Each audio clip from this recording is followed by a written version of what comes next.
más allá de lo que podamos hablar hoy, de lo que ustedes puedan aprender, de lo que les ayude a entender, a mí lo más importante de todo es encontrarme con cada uno de ustedes y poder saludarlos en persona. Así que les quiero dar las gracias enormes por haber venido. A veces en la Ciudad de México las distancias son cortas, pero los tiempos son largos, ¿cierto? Y especialmente un día de lluvia como hoy. Gracias a Yolanda, gracias al pastor que prestó este lugar, gracias a todos los que han hecho esto posible. Saben que ayer fue un día donde yo no sabía si iba a poder venir o no. Porque ustedes saben que en Canadá, o capaz que no lo saben, las fronteras están cerradas, no se puede salir. Desde el 20 de marzo del año pasado. El gobierno de Canadá, como muchos canadienses estaban escapando de Canadá, suspendieron los vuelos del Caribe y a México el año pasado. Entonces no hay vuelos. La única manera de entrar era cruzando a Estados Unidos.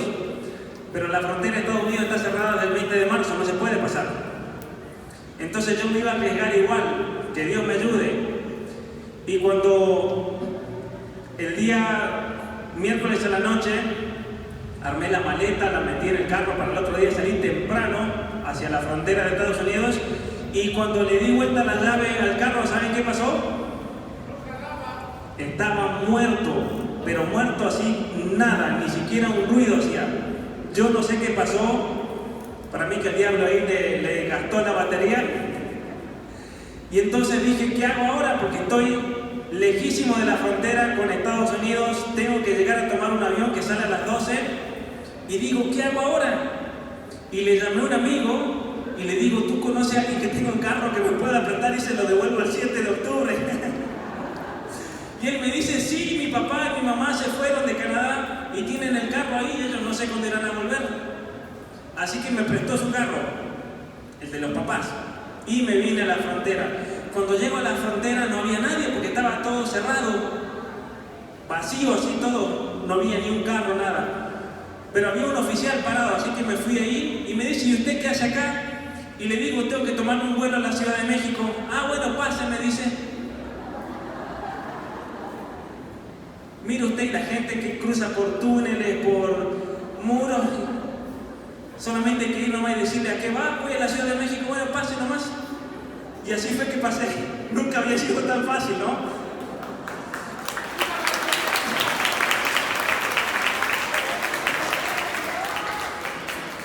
Y llegué, obviamente, al aeropuerto con tiempo, me tomé el avión, fui a Atlanta, me tomé el avión en Atlanta sin ningún percance, llegué aquí en la Ciudad de México y aquí estoy con todos ustedes, gracias a Dios, para hablarles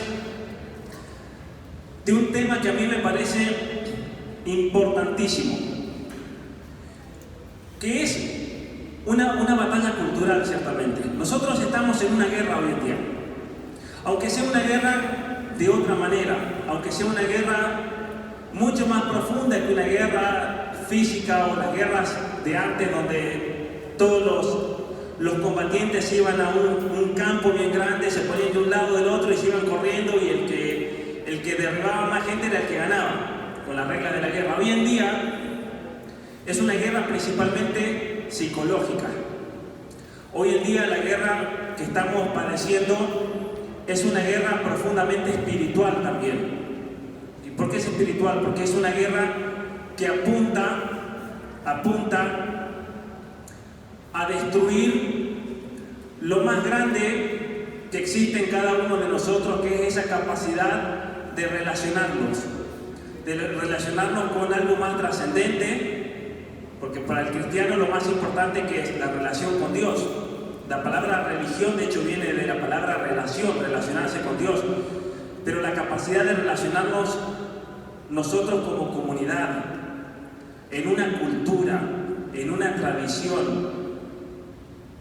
Y toda esa capacidad del ser humano está siendo combatida fuertemente hoy en día, por medio del miedo, por medio de la mentira, por medio de la manipulación, por medio de ideologías.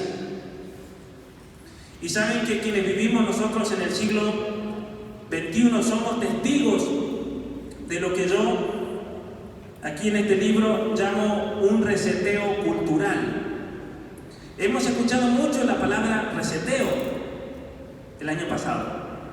El Foro Económico Mundial hizo una gran conferencia y de hecho sacaron un libro también. Klaus Schwab, quien es el presidente del foro y fundador del Foro Económico Mundial, sacó un libro que se llama El Gran Reseteo, es decir, aprovechar la situación mundial actual para tratar de comenzar de nuevo. Muchas veces cuando estamos con la computadora, el ordenador, se congela y uno lo tiene que resetear. Bueno, ahí no sé qué pasó. Se reseteó. Pero uno lo que hace cuando se le congela la computadora, la resetea y comienza nuevamente, pero comienza con los mismos parámetros que tenía antes. Uno lo hace para que comience a funcionar nuevamente. Lo que estamos viviendo hoy en día es una reconfiguración. Reconfigurarnos la manera de pensar, la manera de actuar, la manera de pensar, para que en definitiva seamos mucho más manipulables con esta situación actual. Vamos a ver si se... Esperen un momento. Vamos a ver si ahí se conecta. Entonces,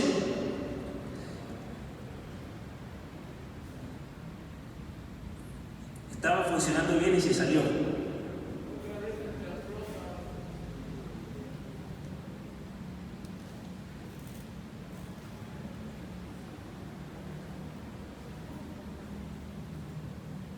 Ahí está.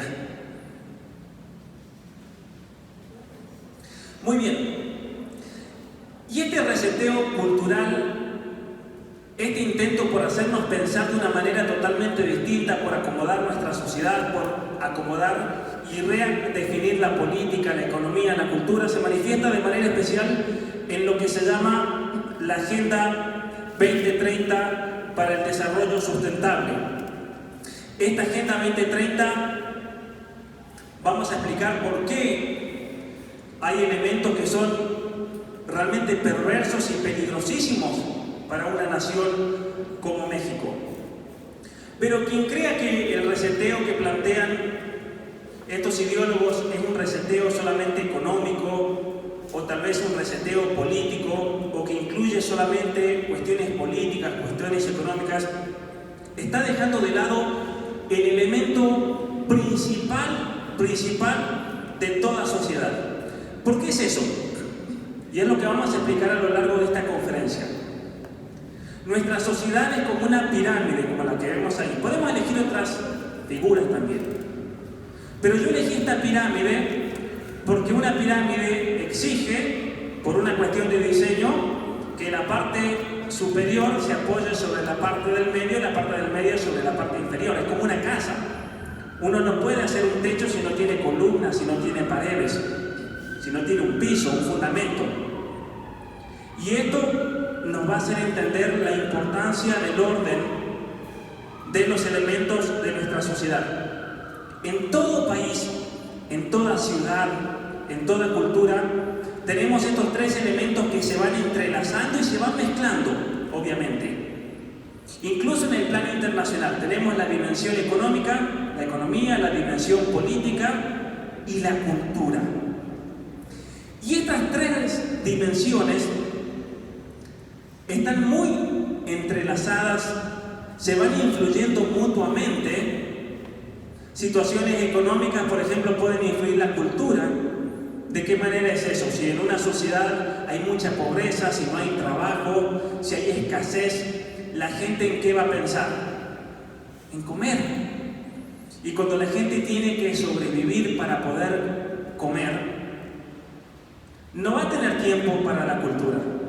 No va a tener tiempo para estudiar, no va a tener tiempo para leer, no va a tener tiempo para formarse. Y entonces uno de los grandes problemas sociales, ¿cuál es? El crear las condiciones de vida de tal manera que tengamos una economía fuerte para que luego las personas puedan dedicarse a cuestiones políticas, pero principalmente para que puedan dedicarse a la cultura. Porque la cultura es el fundamento de la política y la economía. Y les voy a poner un ejemplo para que se entienda mejor esto.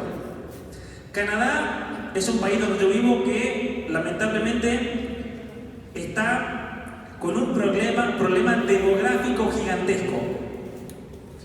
¿Cómo se manifiesta ese problema demográfico? En Canadá, desde que despenalizaron el aborto en el año 1969, en Canadá no hay ningún tipo de límite, porque en Canadá no hay ley del aborto, simplemente hay un vacío legal. Y ese vacío legal, ¿cómo se manifiesta? Porque en el Código Penal de Canadá, en el artículo 1, cuando tienen que definir quién es la persona humana, porque la persona humana es la que se la condena por algún crimen, dice que persona humana es todo aquel que haya salido completamente del vientre de su madre, más allá de lo que diga la religión y la ciencia. Entonces, más allá de lo que se descubra, lo que diga la ciencia, lo que diga la religión, hasta que una persona no sale completamente del vientre de su madre, no es persona. Y ese vacío legal, ¿qué consecuencias ha tenido? Que de hecho en Canadá el aborto se puede hacer hasta el día que está naciendo el bebé, hasta el momento del nacimiento. De hecho, hay una guía que se ha publicado recientemente en la provincia de Quebec, donde les enseñan a los médicos qué tipo de combinación química deben usar para inyectarle al bebé que está naciendo en su cabeza mientras se va asomando, para que termine muriendo, porque si ese bebé llega a sobrevivir, se convierte en un problema. Así de terrible es la situación. Entonces, hay un problema cultural, ideológico de fondo que es terrible. Y en estos países del primer mundo están cometiendo un error enorme, porque el bienestar económico que ha surgido en los países del primer mundo no son fruto de lo que se está viviendo hoy en día, sino que esto es el fruto del trabajo que se hizo hace muchos años y que tarde o temprano se va a terminar derrumbando. Entonces en Canadá, como no hay niños, están haciendo una campaña gigantesca de traer personas a que vengan a vivir, y especialmente están trayendo gente de Oriente Medio, especialmente musulmanes, gente de la India y gente de la China. Son los tres grupos principales. Y el gobierno cree que con traer esa gente a un país como Canadá, o lo que está pasando en Europa también, de repente esa gente va a empezar a vivir bien y ya está, va a vivir como un hombre occidental.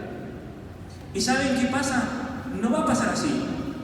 Porque la economía, se me fue de vuelta, la economía no determina a la cultura, sino que es la cultura lo que determina todo lo otro. Y estas tres dimensiones funcionan de esta manera. La economía siempre es influenciada por la política y por las decisiones políticas que se tomen. Y a su vez, la dimensión política no es suprema, sino que a su vez la dimensión política de una sociedad está profundamente influenciada por la cultura. Y por eso es importantísimo en esta batalla cultural que estamos viviendo hoy en día entender cuáles son los fundamentos culturales. Si es una batalla cultural, es importantísimo entender cuáles son los argumentos que nos quieren imponer para tratar de transformar y destruir nuestra cultura. Y esto es lo que yo quiero que ustedes se lleven aquí en esta conferencia, se lleven hoy de aquí. En México, como en toda Latinoamérica, pero estamos hablando de México específicamente, hay un esfuerzo gigantesco para tratar de destruir y demoler el fundamento cultural de México como nación, que va a tener como consecuencia un reseteo y una nueva cultura. Ahora, cuando hablamos de una nueva cultura, y esto es para que ustedes entiendan el peligro de esto, porque uno dice, bueno, si nos van a traer una cultura mejor, que vengan, ¿no es cierto? Pero este es el problema. Este reseteo cultural que vamos a ir mencionando y algunos de los elementos en los próximos minutos, es un reseteo cultural que apunta en primer lugar a destruir el espíritu de México como nación, especialmente en lo más profundo de México, que es su fe. Especialmente el destruir las raíces cristianas de nuestra civilización. Y no solamente destruir la fe, sino que es una ideología que busca deconstruir y destruir absolutamente todo.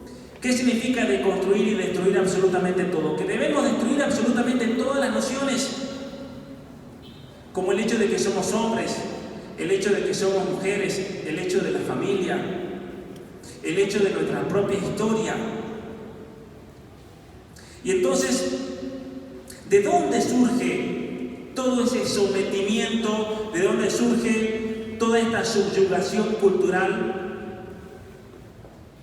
de la cual México y obviamente todos ustedes, pero especialmente los niños, son víctimas hoy en día? ¿De dónde sale todo eso? ¿De dónde es que viene toda esta imposición ideológica? Y es ahí donde vamos a ver el rol especial que tiene la Agenda 2030 para todo esto en México. Pero les voy a contar una anécdota que me parece importante. ¿Saben qué? En Canadá no se habla de la Agenda 2030. Para nada. En Canadá no hay una comisión que se dedique a imponer la Agenda 2030 para reconfigurar toda la sociedad. Porque la Agenda 2030 es un instrumento creado por las Naciones Unidas para tratar de transformar a nosotros, a nuestros países, desde México para abajo y los países africanos, para que se adapten a todo lo que tiene referencia con el aborto, con la ideología de género, con la educación sexual, con las uniones homosexuales, porque ellos se han dado cuenta de que si nosotros vamos a tratar de ir por el lado de la política o por el lado legal que está dentro de la política, va a tardar mucho tiempo. Si lo vamos a tener que hacer por medio de debates, por medio de leyes, entonces eso va a ser un camino muy engorroso, y como en las sociedades en Latinoamérica tal vez hay de todo obviamente, pero también hay un grupo cristiano muy fuerte, un grupo conservador muy fuerte, y eso es un obstáculo. ¿Y cómo lo vamos a saltear? Lo vamos a saltear por dos maneras: cambiando la cultura, y la otra manera que se ha ideado es el tratar de imponer lo que vendría a funcionar como una nueva constitución sobre nuestros países sin que haya necesidad de transformar la constitución. Porque el caso de Chile, ustedes saben que en Chile, debido a una cantidad de desmanes, de destrucción que ocurrió en el año 2019, el gobierno terminó cediendo a la presión de estos grupos que eran internacionales en realidad, para que reescriban su propia constitución. Y Chile como país va a morir con eso, porque le van a escribir una nueva constitución que no va a ser otra cosa que la constitución del progresismo mundial.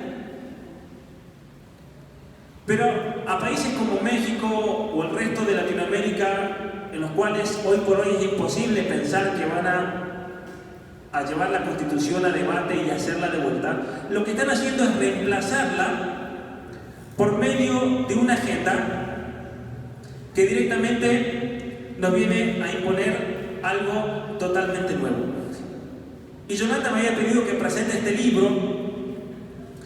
Yo en este libro básicamente lo que hago es analizar cuáles son todas esas ideologías que nos quieren imponer hoy en día para este gran reseteo cultural y transformar nuestra civilización occidental, transformar nuestra cultura. Y en este libro hago un análisis primero de la arquitectura ideológica que se llama de todo este movimiento. Esto no es algo que comenzó el año pasado o en el 2015 o en 1900. Esto es un proceso ideológico que ya tiene 3 siglos. Y es un proceso ideológico que, como digo aquí en este libro, se fue cada vez aferrando más y más en el ámbito académico, en el ámbito político, en el ámbito legal. Una gran manifestación de ese gran reseteo de la cultura, ese destruir nuestra cultura occidental y volver a crear algo nuevo, fue el comunismo. El comunismo que se implantó en Rusia, que se implantó en Cuba, que se implantó en tantas otras sociedades, para volver a refundar esas sociedades en valores y en nociones totalmente opuestos a lo de nuestra civilización occidental, y en las cuales se hizo un esfuerzo sistemático por eliminar la existencia de Dios por eliminar la práctica religiosa. Y cuando en la Unión Soviética se dieron cuenta que era imposible, de hecho es interesante leer todos los estudios que se publicaron en los años 20 y 30 dentro de la Unión Soviética, cómo se dieron cuenta de que era imposible eliminar la tendencia del ser humano a Dios, a lo simbólico, a lo religioso. ¿Y qué hicieron? Stalin se dio cuenta que tenía que crear una nueva religión. Y entonces reemplazaron, ustedes saben que en Rusia está históricamente la Iglesia Ortodoxa, entonces tuvieron que reemplazar todos los rituales de la Iglesia Ortodoxa por nuevos rituales estatales. Y así como había bautismos, hicieron una especie de bautismo comunista, donde al niño se lo presentaba. Aquí en México esa es la presentación, ¿cierto? Bueno, allá hicieron la presentación del niño al Partido Comunista. Luego los jóvenes, cuando históricamente, tradicionalmente hacían la confirmación, los jóvenes tenían que hacer una confirmación de pertenencia al Partido Comunista o al Estado. Y se crearon toda una serie de rituales que imitaban a las iglesias cristianas, porque se dieron cuenta que eso no lo podían eliminar. Pero es interesante cuando vemos la ideología política del comunismo, es una ideología que apuntaba a eliminar a Dios de las sociedades, la relación del ser humano con Dios, pero que también apuntaba a eliminar a la familia. ¿Por qué? Porque en todo este proceso ideológico, que comienza con un pensador que se llamaba Rousseau, que vivió allá por los años 1700, luego lo continúa Marx, ellos se dieron cuenta de que el problema principal de nuestras sociedades, ¿cuál era? Mucha gente lo lee superficialmente y dice la propiedad privada. Porque la propiedad privada es lo que hace que la gente tenga envidia, porque uno tiene más, el otro tiene menos. Pero Rousseau decía, ¿por qué la gente tiene propiedad privada? ¿Y saben qué decía él? Porque la gente tiene que mantener su familia. Entonces el problema principal de las sociedades, ¿cuál es? La familia. Y de ahí Marx saca que para eliminar la propiedad privada, primero hay que eliminar a la familia. Y él decía, la familia hay que eliminarla en la teoría y en la práctica. Y Marx da dos pautas para eliminar la familia. La primera, liberando a la mujer de su marido, y en segundo lugar, liberando a los hijos de los padres. Históricamente, quienes han luchado por la liberación de la mujer de su marido, ¿quién es? El feminismo. De hecho, el feminismo, hay muchas ramas del feminismo, y lo que han hecho en mi curso de posmodernismo verán que son como 500 ramas, pero el grupo más fuerte del feminismo que se manifestó en los años 50, 60, 70 era el feminismo radical marxista, eliminar la familia por la liberación de la mujer. Y hoy en día, el otro elemento de Marx de eliminar la familia por medio de la liberación de los hijos de sus padres, ¿dónde lo estamos viendo? Lo estamos viendo en la ideología de género. Y en un momento les voy a explicar por qué. La ideología de género, como de hecho se está dando en Canadá por las leyes y se va a dar aquí en México, es una ideología que apunta a destruir el núcleo familiar, quitándole la patria potestad que tienen los padres con respecto a sus hijos. ¿Y de qué manera hacen eso? Ya lo vamos a ver en un momento, pero para que ustedes sepan, en la Argentina, en el año 2015, rehicieron el Código Civil. ¿Y saben qué eliminaron?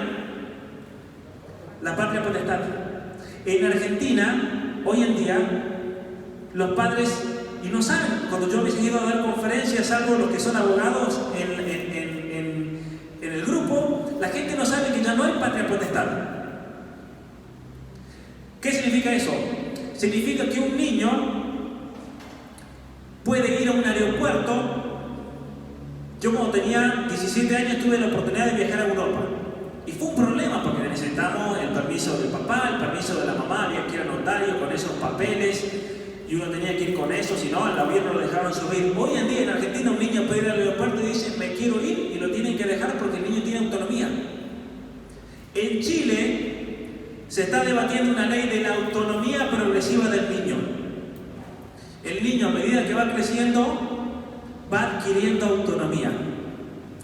La legisladora que introdujo esa ley, ¿saben por qué lo hizo? Porque ella dijo que los niños a partir de los 2 años ya tienen la autonomía para cambiar de sexo.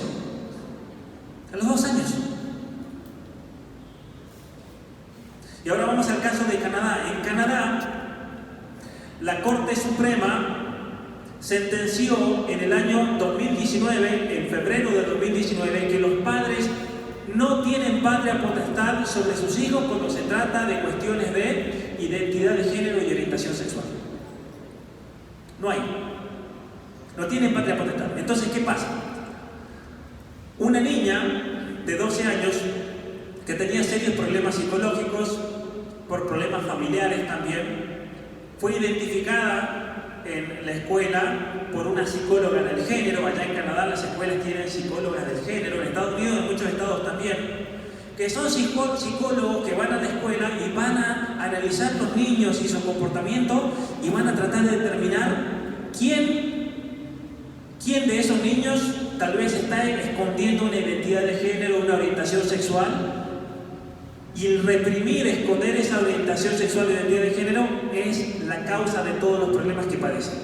Entonces, ¿cuál es el problema? Que nosotros nos podemos poner anteojos azules, y si ustedes salen a la calle con anteojos azules, ¿qué van a ver? Que todo es azul. O se ponen un anteojo rosado y van a ver que todo es rosado. Bueno, ese es el problema con estos ideólogos. Ellos ven todo bajo la perspectiva de género y orientación sexual. Si al niño le duele la cabeza, uy, está atrapado en el cuerpo equivocado, pobre niño. El niño le dio diarrea y debe ser porque no está manifestando su identidad de género, es no binario el niño. El niño llora y le dijeron compañero, cuando es compañere. Obvio que va a llorar, pobrecito. Ahora la pobre niña tiene un problema psicológico porque sus compañeros son todos unos transfóbicos. Entonces, ¿qué hacen las maestras y los psicólogos del género que están totalmente ideologizados en Canadá? Estas psicólogas del género en Canadá están pagos por, obviamente, los centros de hormonización, los centros que hacen terapias de reasignación del sexo, y andan todo el tiempo pescando para ver a qué niño engancha.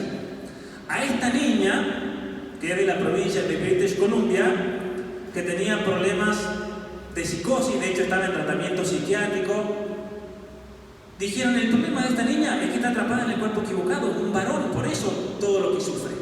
Entonces la psicóloga decidió que la niña debía comenzar a hormonizarse. Entonces la llevan a una clínica, en la clínica dicen: sí, la vamos a comenzar a hormonizar. Cuando los padres se enteran, ¿qué imaginan ustedes que hicieron los padres?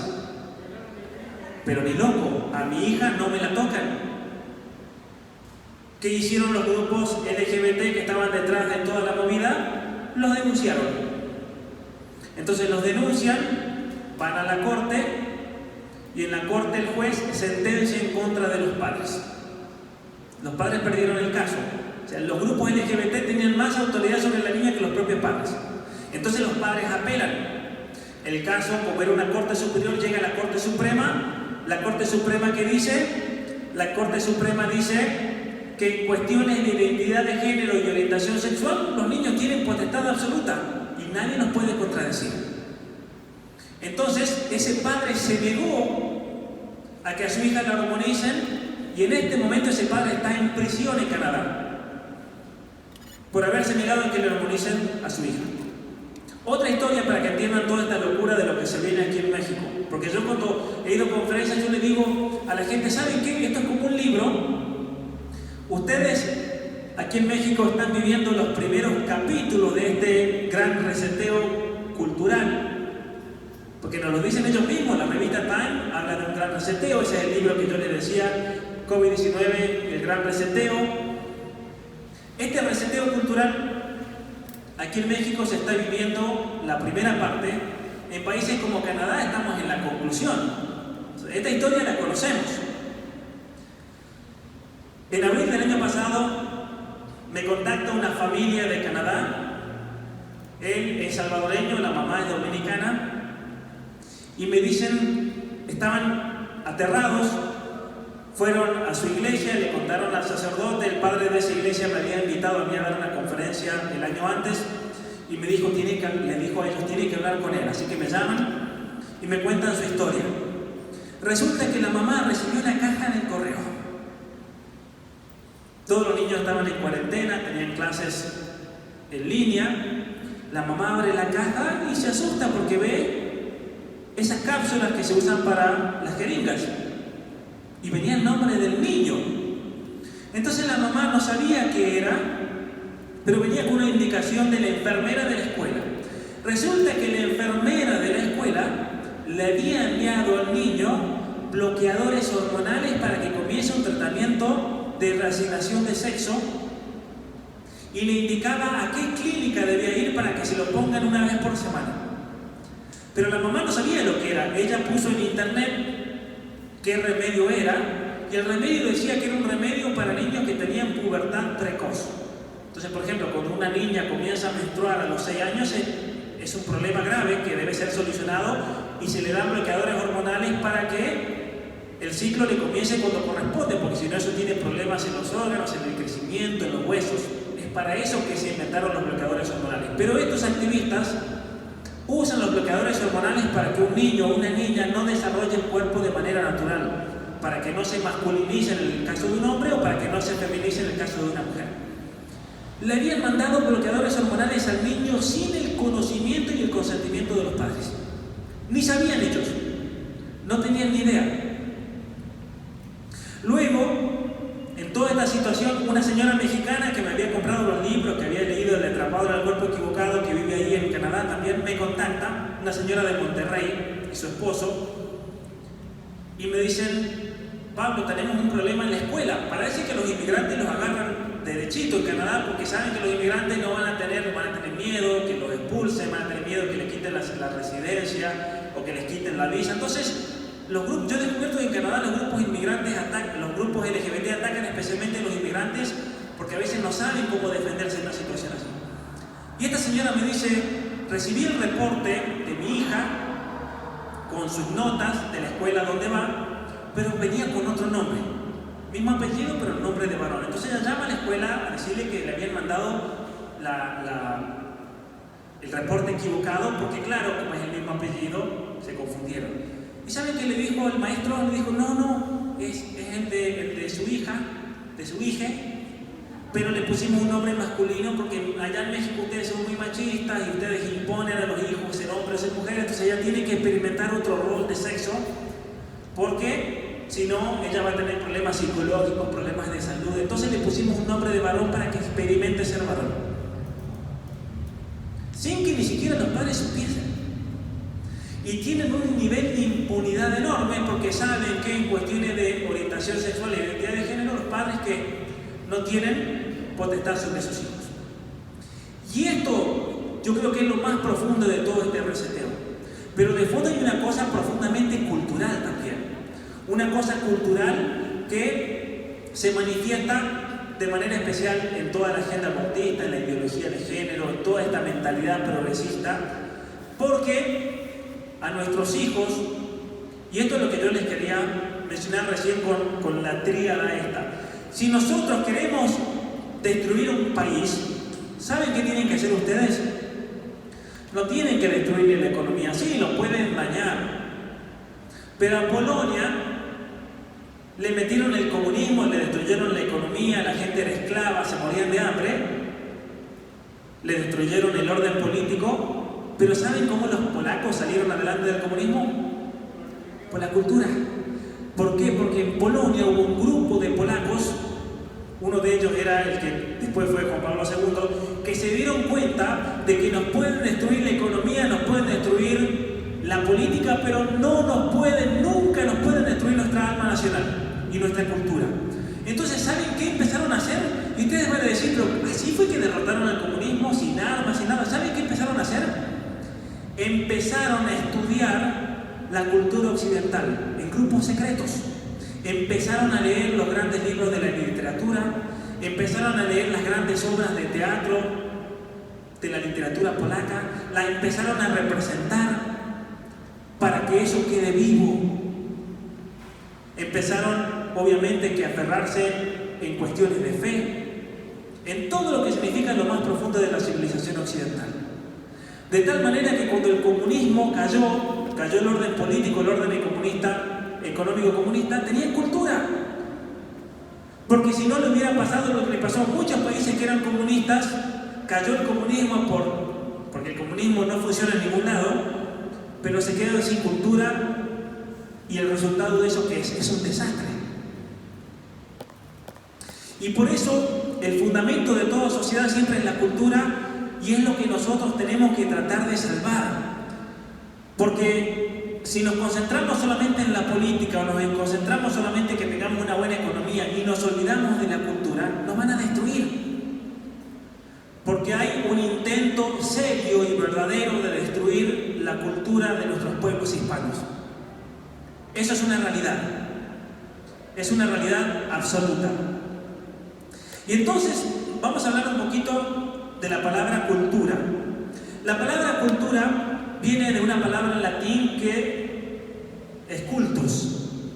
Pero la palabra cultura o cultus a su vez deriva de un verbo que es colere. Colere. ¿Qué significa colere?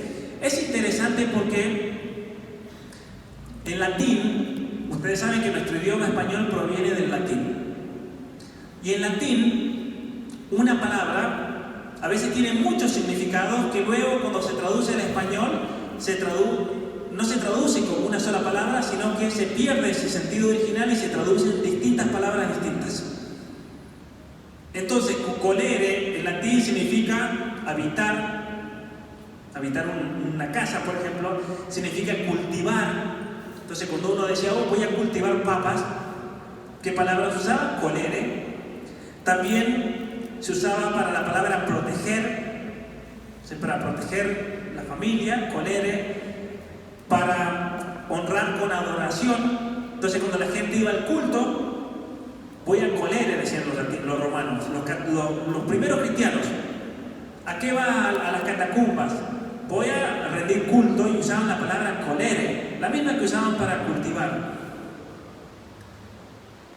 Y entonces, también se usaba para el cuidado del campo, para el cuidado del ganado.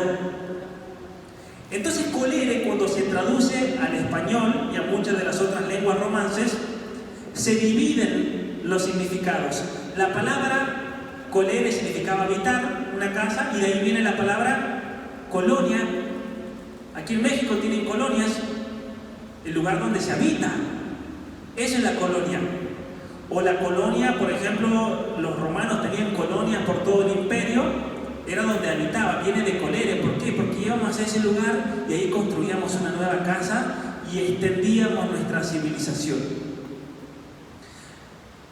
La palabra colere en relación a honrar o adorar, que es cultus, se tradujo como que, como culto. Entonces uno a veces dice, voy al culto, por ejemplo. La palabra que hoy usamos como cultivar, colere, como cultivar, el cultivo, viene de colere también.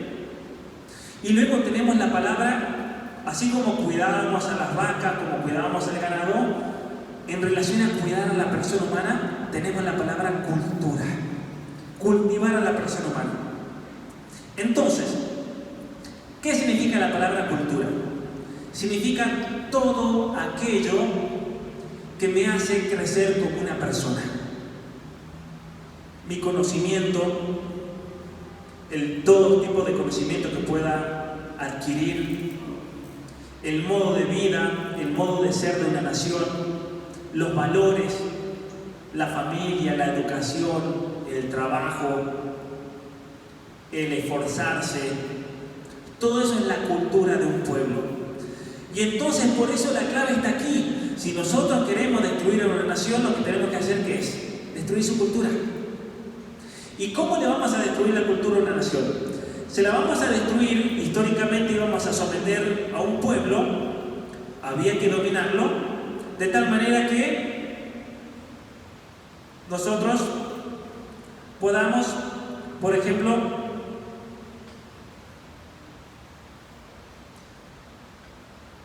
a ver si pasa ahí, ahí está. Nosotros le destruimos la cultura, le destruimos la educación y ese pueblo se acabó. ¿Y cómo lo hacemos a eso?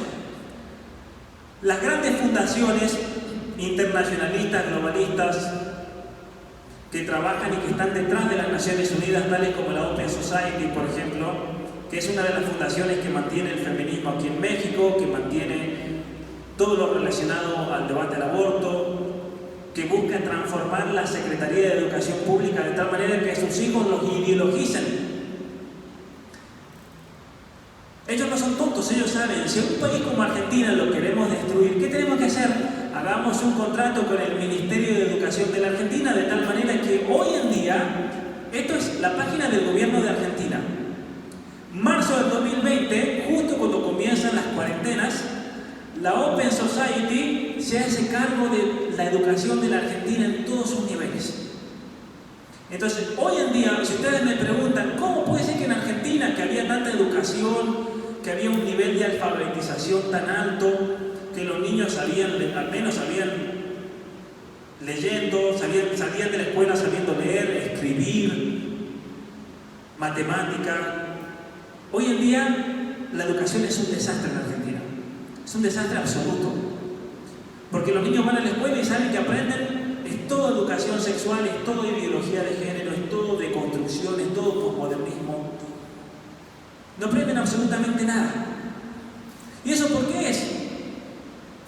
Porque obviamente que ha habido todo un proceso de ideologización por el cual apuntaron en primer lugar a quienes. Si nosotros queremos destruir el sistema educativo de la nación, ¿a quién hay que ideologizar primero? Las maestras, los sindicatos. Entonces hay que meterse dentro de las universidades de tal manera que las maestras solamente aprendan basura ideológica. Porque después van a ir a la escuela y lo único que van a saber es la basura ideológica que aprendieron en la universidad. En Argentina eso ya estaba. Se vino haciendo por décadas. Y eso no significa que todas las maestras son malas. Obviamente que hay maestras que a pesar de todo eso se esfuerzan y aprenden y tratan de ser luz del mundo y sal de la tierra. Pero en general, la educación está por el piso. Y luego cuando está ya todo hecho y todo listo, es muy fácil manipular a una nación. Y es ahí cuando viene una fundación como la Open Society y dice, vamos a meternos en Argentina y le vamos a controlar absolutamente todo.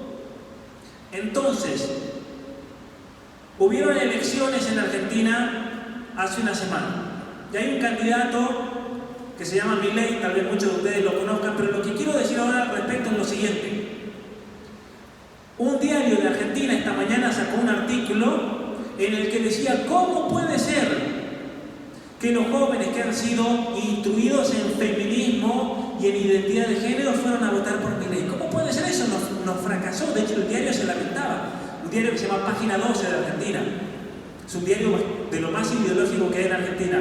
Pero hacían un análisis bastante serio. Decían, ¿cómo puede ser que con 25 o 30 años de feminismo, de educación sexual en los últimos años, de identidad de género, de derechos, de la lucha por derechos, después los jóvenes fueron y votaron por Milei? Si les estamos destruyendo la cultura. Lo que pasa es que lo que ellos no tienen en cuenta es que se está dando en la actualidad un fenómeno muy interesante, que es el siguiente. A los jóvenes han ido a la escuela, han ido a la universidad, les han dado adoctrinamiento ideológico, pero hasta en la sopa.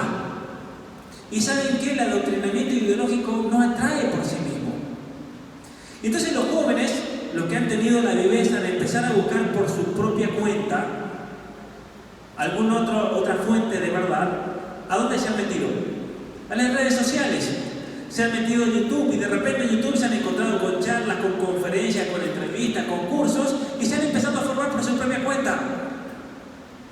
Y se están empezando a despertar y se dan cuenta de que este es verdaderamente un reseteo cultural e ideológico para destruirme, para tenerme sometido, para tenerme inútil, para tenerme tonto, de tal manera que sea muy pero muy manipulable.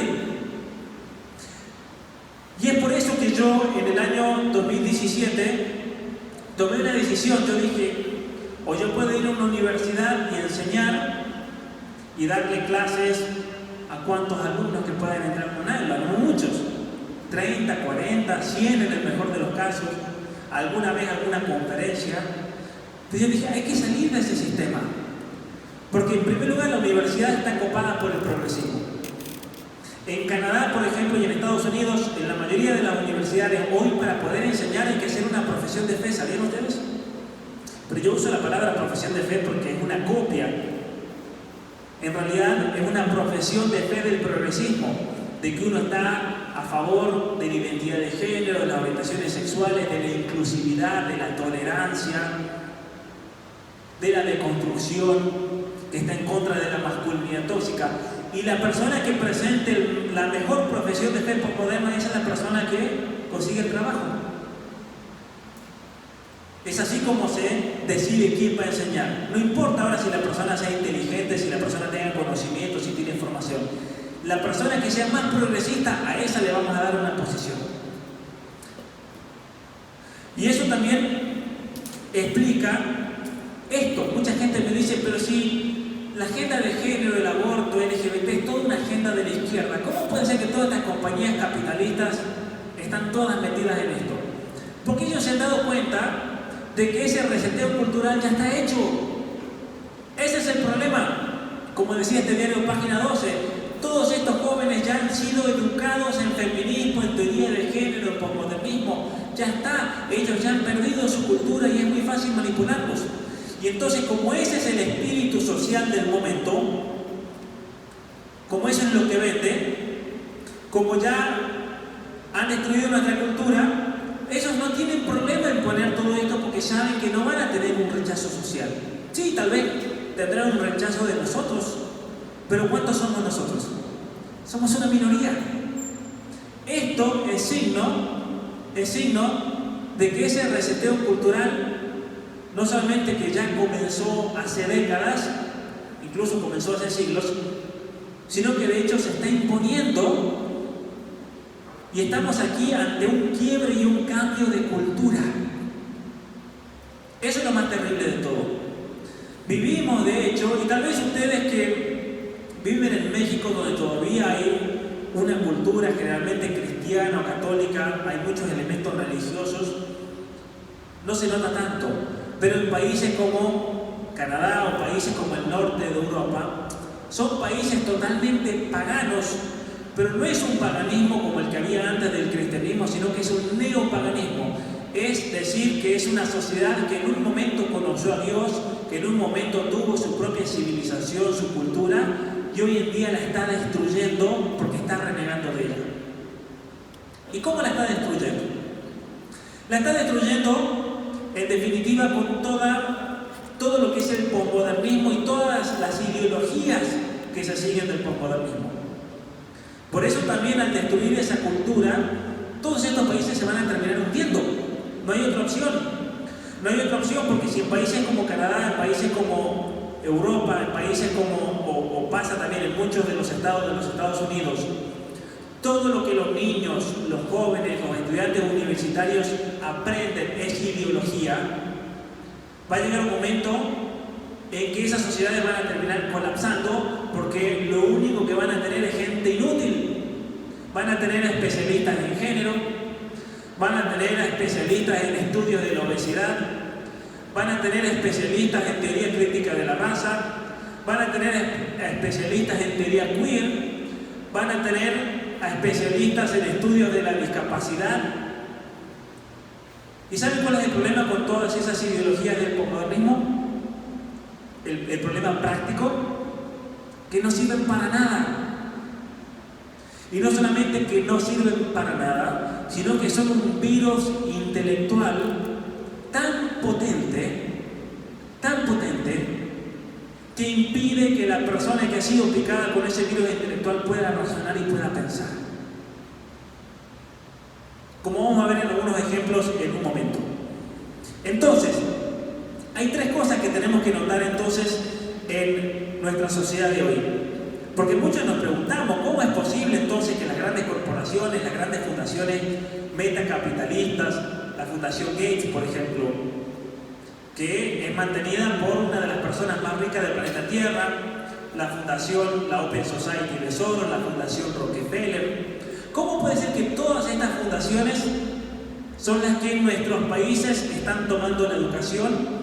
Son las que en nuestros países están impulsando la agenda de género, están impulsando la agenda del aborto, están impulsando la agenda de la educación sexual para hacer ese reformateo cultural. Son quienes están impulsando los grupos de izquierda. Porque es muy gracioso todos los grupos de izquierda, todos contra el capitalismo, sí, pero ¿quién les pasa el dinero a ellos? ¿De dónde sale el dinero de la Fundación Ford? ¿De dónde sale? De los carros que compramos todos. ¿De dónde sale el dinero de la Fundación Gates? De todas las computadoras que venden en el mundo. ¿De dónde sale el dinero de la Fundación Rockefeller?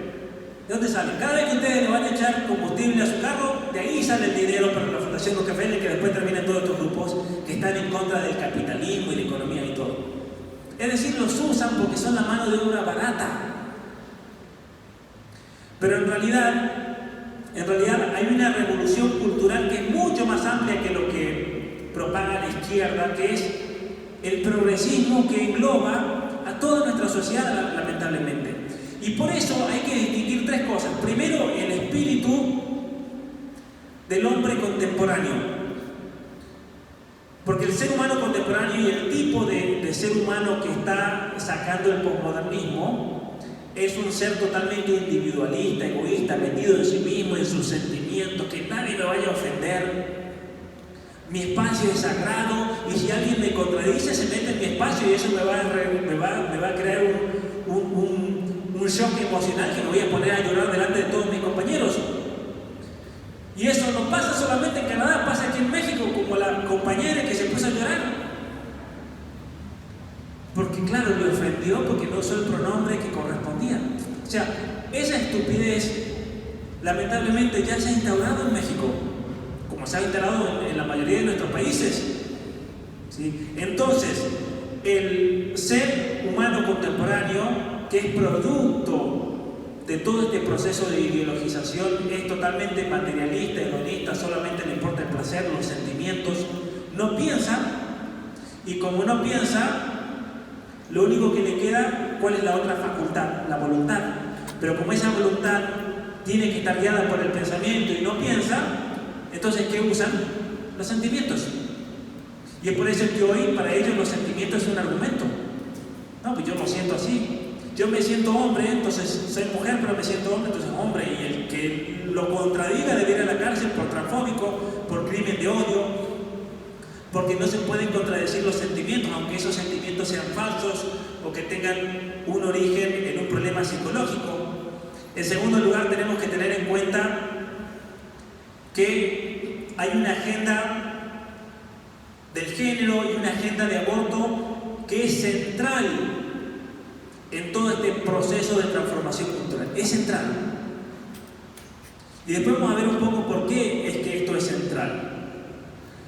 Pero en definitiva, nosotros como parte de la civilización occidental sabemos que nuestra cultura ha desarrollado un ideal de lo que significa ser humano. De hecho, el cristianismo siempre creyó de que Jesucristo, Dios hizo hombre para mostrarnos cómo ser un verdadero ser humano, cómo vivir como ser humano. Lo que está haciendo toda esta agenda progresista es destruir esa noción de ser humano. De hecho, quieren destruir no solamente el ideal de ser humano trascendente, sino que quieren destruir el hecho de que seamos hombre y mujer. Porque si nosotros le prestamos atención a la teoría del género y la teoría queer, lo que ellos dicen es que en definitiva el ser humano no es ni siquiera ser humano. Porque no existen las nociones, toda noción es una construcción social. Entonces si yo me siento pájaro, listo, hay que darle un documento que diga que él es pájaro. Y si hay otro que se siente jirafa, es jirafa y al que le niegue que sea jirafa lo vamos a mandar a la cárcel. Porque está violando su derecho a autopercibirse de una manera determinada. Entonces, esto ya es la locura absoluta. Porque una de las características del posmodernismo es el afirmar que toda noción que ha sido elaborada en nuestra civilización occidental en realidad ha sido elaborada para oprimir. Entonces, se inventaron la noción de mujer para oprimir a la mujer. Se inventaron la noción de ciencia para oprimir entonces otro tipo de relatos que tienen más validez. Y así fue que se inventaron las ciencias para tener a los grupos, a las minorías oprimidas. Entonces, ¿qué hay que hacer? Tenemos que desconstruir nuestras nociones, tenemos que destruir nuestras nociones, tenemos que destruir a la ciencia. Por eso ese odio de la biología. De hecho, todos los argumentos, si ustedes prestan atención a los debates sobre el aborto, cuando una persona viene y trae argumentos de la genética, de la embriología, de la biología, ¿qué le dicen? Que es un fundamentalista biológico. Entonces ya no están solamente los fundamentalistas religiosos que dicen que somos hombre y mujer porque lo dice la Biblia, están los fundamentalistas biológicos porque dicen que es nuestra estructura cromosómica la que nos determina como hombre o como mujer. Eso es fundamentalismo biológico. Cuando en realidad eso es la persona y sus sentimientos el que tiene que decidir qué quiere ser. ¿No? La persona y sus sentimientos. Y luego, en tercer lugar, también hay que tener en cuenta que hay una mediación ideológica. Porque todos estos ideólogos, personajes, personas intelectuales que han desarrollado toda esta teoría, ellos escriben de una manera muy complicada y que es inentendible hasta para ellos mismos. Entonces, es interesante cómo ha habido una mediación ideológica por medio de los medios de comunicación, de la literatura, del arte, de los diarios, que ellos lo que hacen es traducir una ideología a un lenguaje simple para que la persona común comience a pensar de acuerdo a sus parámetros. Y es ahí cuando viene la Secretaría de Educación Pública, por ejemplo, en México. ¿Cuál es la función de la Secretaría de Educación Pública hoy en día aquí en México? Es tomar todos esos libros del posmodernismo y traducírselo a un niño de 5, de 6, de 7, 8 años. Si tomamos, y eso, vayan, busquen cualquier libro de la Secretaría de Educación Pública, de biología, de la materia que quieran, y la van a ver que está infestada de posmodernismo. En Argentina, los manuales del Ministerio de Educación, yo les digo que son manual de posmodernismo para niños. Porque no es otra cosa que ideología y basura ideológica. Y aquí yo me quiero referir de manera especial. Bueno, una cosa que me parece importante con respecto a esto. Nosotros tenemos que saber que en esta batalla cultural no todos están reseteados culturalmente, obviamente, si no, no estaríamos aquí. Y esa es la gran esperanza mía. Porque yo les contaba que en el año 2017, cuando ya terminé la universidad, saqué el doctorado, tuve la oportunidad de ir a varios lugares que me habían invitado. Me fui a la Universidad de Cambridge, donde me invitaron para hacer un postdoctorado. Después ahí se tiene que haber arrepentido al segundo día. Pero bueno, yo como en Canadá había ganado un premio muy importante, me invitaron, porque claro, eligieron a 10 personas de todo el mundo. Para mí fue una cosa muy prestigiosa, porque eligen todos los años a 10 personas de todo el mundo y yo fui uno de los elegidos. Así que yo aproveché y me fui, aunque sabía que me iban a meter en la cueva del progresismo. Pero ahí estamos, para eso estamos. Y después de eso me fui a la Universidad de Princeton en los Estados Unidos, que es otra universidad. En ese año fue muy curioso porque la universidad número 1 del mundo fue la de Cambridge y la número 2 fue la de Princeton. Y a mí me tocó ir a las dos, una tras otra. Y después de eso, uno tiene la oportunidad, especialmente si he logrado eso, de entrar y conseguir un trabajo en una universidad, tener una vida cómoda, tener un salario, ya dedicarse a la investigación, a escribir. Y yo decía, pero ¿saben cuál es el problema con eso? Que cuando te metes en una universidad, en la UNAM, la que sea, después no te escuchan ni el gato. Te escuchan solamente tus alumnos y ya está. Con alguno que otro escribirá un libro, pero no tiene ninguna influencia en la gente. Y lo peor de todo es que para poder entrar a una universidad hoy en día tienes que claudicar. En general, no pasa en todas, pero en la mayoría tienes que claudicar ¿a qué? A tus propios principios. Y yo no estaba dispuesto a eso. Yo no estaba dispuesto a escribir mi testimonio de inclusividad, tolerancia y no discriminación que tenía que escribir. No, porque yo iba a escribir en contra de todo eso, así que imagínense. Yo no estaba dispuesto, por ejemplo, a escribir que estaba a favor del aborto, que estaba a favor de las uniones homosexuales, que estaba a favor de la hormonización de niños. No. Y ahí fue cuando yo me di cuenta de que tenemos que salir a la calle, por así decir, para comenzar a formar a la gente que nunca entró a ese sistema de ideologización, porque nunca tuvo la oportunidad de ir a la universidad, o gente que sí fue a la universidad, o jóvenes que van a ir a la universidad, pero de alguna manera hay que vacunarlos contra ese virus del progresismo y del posmodernismo. Y fue ahí cuando dije, capaz que lo que puedo hacer, y que de a poquito se está haciendo, capaz que yo puedo hacer que mi canal de YouTube sea una universidad, donde pueda dar cursos para formar a la gente, para que la gente aprenda a pensar, que aprenda a razonar, que aprenda cosas que son parte de nuestra civilización occidental, pero que nunca jamás se la van a enseñar en la escuela. ¿Por qué? Porque hoy en día los programas de educación en general, en todos los niveles, están diseñados para destruir nuestra cultura. Ese es el problema. Entonces, ese es el planteo que se hacen muchos padres. Si los programas de educación están hechos para la Open Society, para destruir la cultura y lavarle la cabeza a mis niños, ¿qué hago entonces? ¿Podemos seguir mandando a los niños a la escuela así? Ese es el gran problema. Esa es la razón por la cual en Canadá, y eso no lo van a escuchar nunca en las noticias, pero en Canadá en este momento, antes de la cuarentena, los 100.000 niños habían sido sacados por sus padres del sistema educativo. 100.000. En un país pequeño como Canadá, no es grande como México, ahí hay solamente 35 millones comparado con los más de ciento cuantos millones aquí en México. 100.000 niños los sacaron del sistema.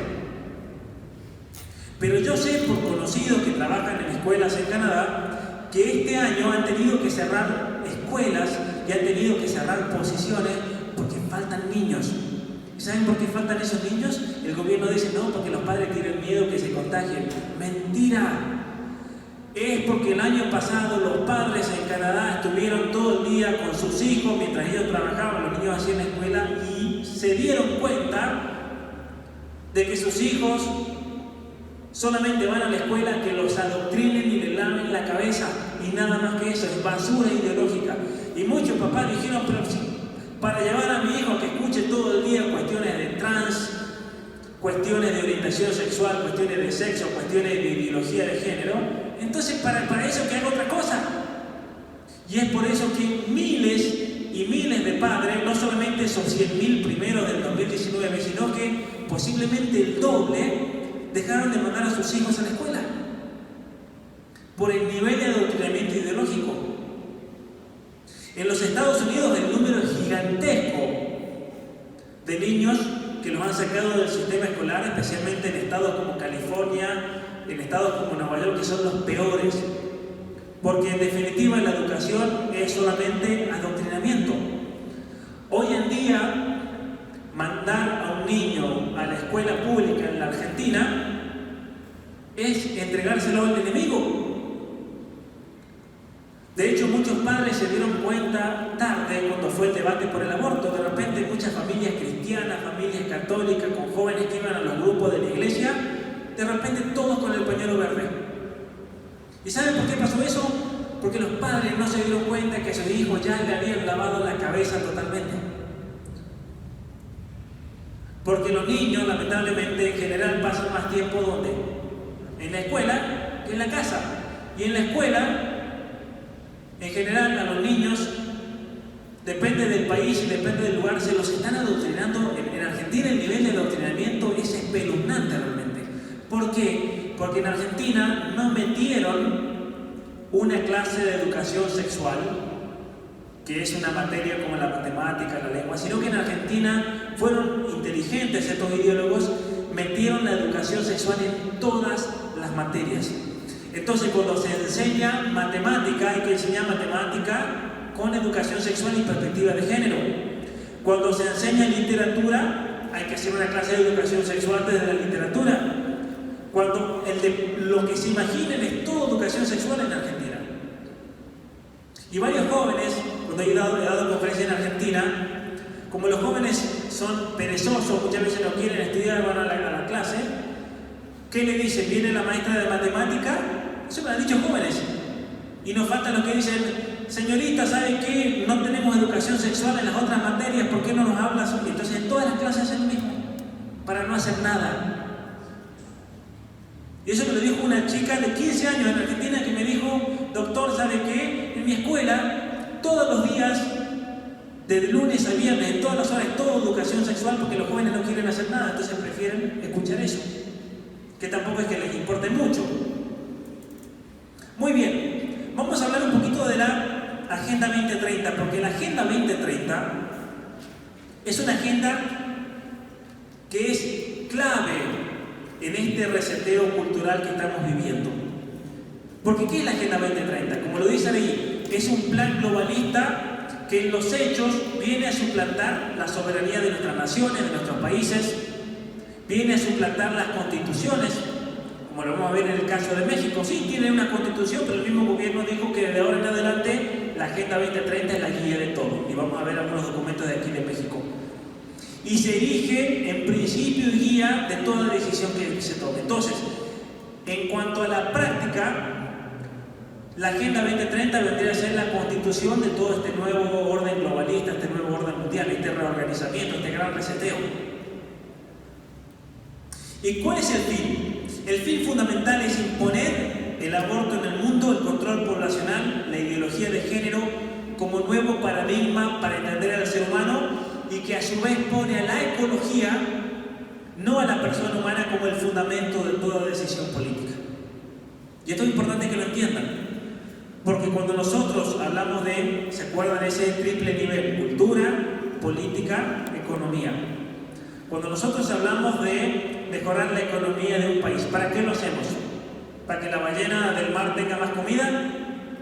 No, lo hacemos para que la familia tenga un plato de comida en su mesa. Cuando hablamos de la organización política, lo que tenemos que hacer es tener en cuenta cuál es la sociedad que tenemos. Tenemos que tener en cuenta que el fundamento de esa sociedad que tenemos es la familia y que por lo tanto toda decisión política se debe hacer en beneficio de ¿quién? De la familia, en beneficio de los niños, en beneficio de los esposos. No podemos hacer una política que vaya totalmente en contra como es lo que estamos viviendo hoy en día. ¿Sí? Y luego la cultura. ¿Qué significa la cultura? Todo aquello que enaltece, que hace mejor a la persona. Y entonces, si vamos a hablar de cultura, la persona es la que está en el centro. Siempre es la persona, siempre es la familia la que está en el centro de toda decisión política. No una ballena, no si tenemos árboles o si no tenemos árboles. No digo que no sean cosas importantes, pero no son el centro. Por ejemplo, si se encalla una ballena en Playa del Carmen, está bien si un grupo quiere ir y le empuje y la mete al mar, pero eso no es más importante que preocuparse por la educación de sus hijos. Hay niveles de importancia. Pero el problema de la Agenda 2030 es que vea la ecología como el centro. Y si la ecología es el centro, ¿cuál es el argumento que se saca de ahí? Que el ser humano es un obstáculo para el medio ambiente, el ser humano es un obstáculo para el clima, el ser humano es un obstáculo para las ballenas, como si la ballena se encalla porque hay mucha gente. Esta gente no piensa, ¿no? Pues nos quieren hacer creer que las ballenas se encallan en la playa porque somos muchos en México.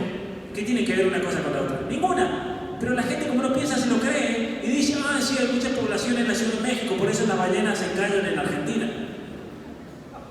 ¿Y la relación dónde está, señores? No me traiga ciencia porque eso es opresión. ¿Se entiende? Entonces, la conclusión que sacan es hay que eliminar a la persona. Porque la persona es el mayor enemigo de nuestra sociedad, como vamos a ver. En México, a ustedes se lo presentan así. Esto lo saqué de una fundación que trabaja aquí en México con la Agenda 2030. Y este hombre, Alfredo González, dice lo siguiente: la Agenda 2030 es un compromiso internacional de gran importancia para generar mejores condiciones de vida para todas las personas del mundo. Dice eso nomás. Entonces la gente dice, pero ¿qué problema hay? ¿Qué problema hay con mejorar las condiciones de vida de las personas? Pero si vemos el contenido de la Agenda 2030, esto no tiene nada que ver con eso. Tomando en cuenta el bienestar social, la prosperidad económica y el cuidado del medio ambiente, combatiendo desigualdades, y vamos a ver que combatiendo desigualdades significa legalizar el aborto, promoviendo la paz social, y vamos a ver en la agenda que promueve la paz social. ¿Saben qué significa para la Agenda 2030? Liberar todo tipo de prácticas sexuales. Porque cuando el hombre pueda entonces ejercer su sexualidad sin ningún límite, los niños, entonces va a haber paz sobre la tierra. Y lo vamos a ver en el contexto de la Agenda 2030. Y uno dice, ¿pero qué tiene que ver una cosa con la otra? La prosperidad económica significa eliminar a las personas que no producen. De hecho, hay un párrafo, lo vamos a ver, que dice: las personas que no producen, los discapacitados, las personas con problemas neurológicos, esas personas no producen nada, entonces tenemos que detectarlo antes de que nazcan para que no sea una carga para la sociedad. Muy bien, miren esto de Argentina. El compromiso de Argentina con la Agenda 2030 es una política de Estado que está por encima de los gobiernos de turno. Más allá del gobierno que rija, aquí la que manda quién es la Agenda 2030. Es más, es interesante que en los documentos del gobierno de Argentina ni siquiera mencionan en ningún momento la Constitución Nacional. Es toda Agenda 2030. La Agenda 2030 es la que rige todo principio y toda guía. Aquí en México, si ustedes no lo sabían, hay toda una plataforma dedicada a la Agenda 2030, una plataforma oficial. Conectamos, inspiramos y movilizamos las acciones por la Agenda 2030 y los Objetivos de Desarrollo Sustentable en México. Luego tenemos la Agenda 2030 México. ¿Sabían ustedes que el gobierno de México creó una institución que de hecho se llama Agenda 2030? Y que ellos, por la estructura que tienen, parece que están, y vamos a ver esa estructura, parece que están por encima de todos. Están por encima del Senado, están por encima de diputados, están por encima de la Secretaría de Educación Pública. Y les voy a mostrar un gráfico que ellos mismos publicaron para que lo vean bien. De hecho, aquí en México hay un informe de 227 páginas en el cual, es de este año, 2021, en el cual dicen todo lo que se está logrando y todo lo que falta por lograr en México para que para el año 2030 esta agenda aquí ya sea un hecho en México. Obviamente que una de las cosas que mencionan ahí es que todavía no se legalizan las uniones homosexuales, todavía no se legaliza el aborto, entonces son algunos de los obstáculos principales. El tema de la educación sexual es uno de los obstáculos principales, porque sin educación sexual no podemos resetear culturalmente a la sociedad. Miren qué interesante eso, que es una de las cosas que yo les demuestro aquí en este libro con muchos de los textos de la Organización Mundial para la Salud, de la UNESCO, de las Naciones Unidas, de grandes fundaciones, donde dicen que si queremos cambiar la cultura de una nación, que es lo que ellos quieren, tenemos que introducir la educación sexual. ¿Y por qué es eso? ¿Saben por qué es? Porque los miembros de la Escuela de Frankfurt, que eran pensadores alemanes del Partido Comunista Alemán, que en el año 1924 se reunieron por primera vez y formaron la Escuela de Frankfurt, ellos se dieron cuenta de que el comunismo en cierta manera era un fracaso. ¿Por qué? Porque solamente se impuso por la fuerza, no se dio de manera natural, como decía Marx. Hacía falta una revolución bolchevique donde se mataron a millones de personas y ellos decían: así no vale, porque la gente va a crecer reprimida, la gente va a crecer con odio, no es que va a abrazar el comunismo. Entonces ellos dijeron, comienzan a investigar por medio de una nueva institución para los estudios sociales en la Universidad de Frankfurt. Y ellos se dan cuenta de que una verdadera revolución no debía ser política, sino que anteriormente debía ser cultural, que era lo que decía Gramsci. Hay que cambiarle la manera de pensar a la gente. Y una vez que cambie la manera de pensar, listo, va a cambiar la política, va a cambiar la economía, va a cambiar todo. Pero ¿cómo le cambiamos la cultura? ¿Cómo le sacamos el cristianismo a la gente? Y es donde ellos ahí desarrollan el primer plan que se llamaba Educación Sexual Integral para Niños, que fue uno de sus miembros, John Lucas, el que dijo: vamos a cambiarle la manera de pensar, los criterios, vamos a tener que destruir a la familia, porque la familia es la primera manifestación de totalitarismo, y eso lo vamos a hacer por medio de la liberación sexual. Y entonces, a partir de ahí, los miembros de la Escuela de Frankfurt comienzan a desarrollar distintas teorías para llevar esto a la práctica. Es ahí cuando Marcuse dice: lo que tenemos que hacer es usar a todas las personas que tienen desviaciones sexuales, porque ellos están transgrediendo la naturaleza. Entonces hay que crear primero, porque no existía un movimiento, y ahí es cuando se crea el movimiento gay, de liberación gay, luego se empiezan a sumar las feministas, lesbianas, bisexuales, transexuales, todo lo que es el movimiento LGBT, que de hecho es un producto ideológico de estos pensadores, porque había que colectivizarlos y había que usar toda esa fuerza como una manifestación de que el orden natural no existía, por medio de la liberación sexual. Y luego el paso siguiente, ¿cuál era? Enseñarle a los niños que en realidad no existe ser hombre o ser mujer, que es la etapa que sigue el posmodernismo, sino que cada uno debe descubrir su identidad de género. Entonces la educación sexual integral no es como nos la venden para evitar embarazos adolescentes o para evitar enfermedades de transmisión sexual. No, mentira, eso se lo dicen para convencerlos a ustedes. En realidad el propósito de la educación sexual integral es adoctrinar a los niños con respecto a la identidad de género y orientación sexual. Porque claro, estos niños han crecido reprimidos porque los padres les han impuesto el ser hombre, les han impuesto el ser mujer, lo tenemos que liberar. Pero ahí está el problema de los padres. ¿Por qué hay un problema de los padres? Porque los padres se van a oponer a eso. Entonces es ahí cuando tenemos que quitarle la patria potestad. Como de hecho pasó en Argentina, como ha pasado en Canadá, y como obviamente lo van a querer hacer aquí. Entonces, marco normativo. Esto es interesante, aunque no se alcance a leer bien, pero ahí dice que han justificado el meter la Agenda 2030 en México porque en la Constitución de México se habla de la sustentabilidad. En el artículo 25 de la Constitución Política de los Estados Unidos Mexicanos se dice que el Estado garantice un desarrollo integral y sustentable. ¡Ah, insustentable!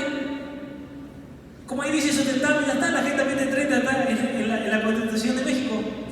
Y así se las metieron. Entonces, el marco normativo es que la Agenda 2030 de hecho ya está en la Constitución de México, porque la Constitución de México dice que hay que garantizar la sustentabilidad. Y como la Agenda 2030 de desarrollo sustentable, ya está. Pero con el mismo argumento, la palabra, imagínense que la palabra Dios aparezca en la Constitución. En los Estados Unidos está la palabra Dios en la Constitución. Entonces yo digo, sale la palabra Dios, listo, hay que enseñar cristianismo, tenemos que poner el cristianismo, va a ser la regla oficial en todo Estados Unidos, porque dice Dios ahí.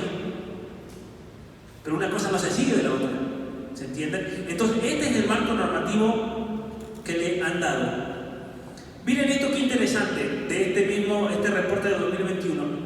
En el 2017, y eso, ¿quién se enteró de eso? A ver, vamos a hacer una encuesta.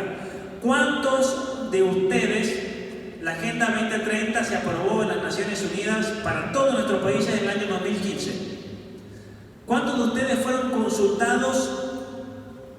Pero ahí dice que ahí se consultaron a todos. ¿Cuántos de ustedes fueron consultados? ¿Cuántos de ustedes votaron si México debía adherirse? Ni uno. ¿Cuántos políticos del Senado o de diputados votaron? Ninguno. Esto vino todo impuesto de arriba. Dijeron, México, esta es la Agenda 2030. Bueno, listo. Y así hicieron todos los otros países de Latinoamérica. En el 2017 el Ejecutivo Federal suscribió un decreto del que surge el Consejo Nacional de la Agenda 2030, que este es el organismo. Hay un Consejo Nacional aquí, en México. Al año siguiente se reformó la Ley de Planeación, de tal manera que la Ley de Planeación de México, ¿qué es la Ley de Planeación? Es una ley que rige para cómo vamos a planear el futuro de México, las políticas públicas, la salud, la educación, todo. Bueno, la reformaron para que desde ahora en adelante la que guíe la Ley de Planeación de México, ¿quién es? La Agenda 2030. Entonces, la Agenda 2030 es ahora la que guía los procesos de planeación estratégicas en México. Muy bien. Miren esto lo dice el gobierno de México, no lo digo yo. Estas son todas las dependencias. Acá está el Poder Legislativo. Vamos a explicar un poquito algunas de estas, las universidades de México. ¿Quién está al centro? La Agenda 2030. Es decir, el mismo gobierno de México reconoce que hoy en día la Agenda 2030 es, en definitiva, la que rige. Y en el esquema del trabajo tenemos a la Agenda 2030, luego tenemos al Poder Legislativo, ahí está el Senado de la República, está la Cámara de Diputados, que de hecho la Cámara de Diputados tiene una sección que se dedica a la estrategia legislativa para la Agenda 2030.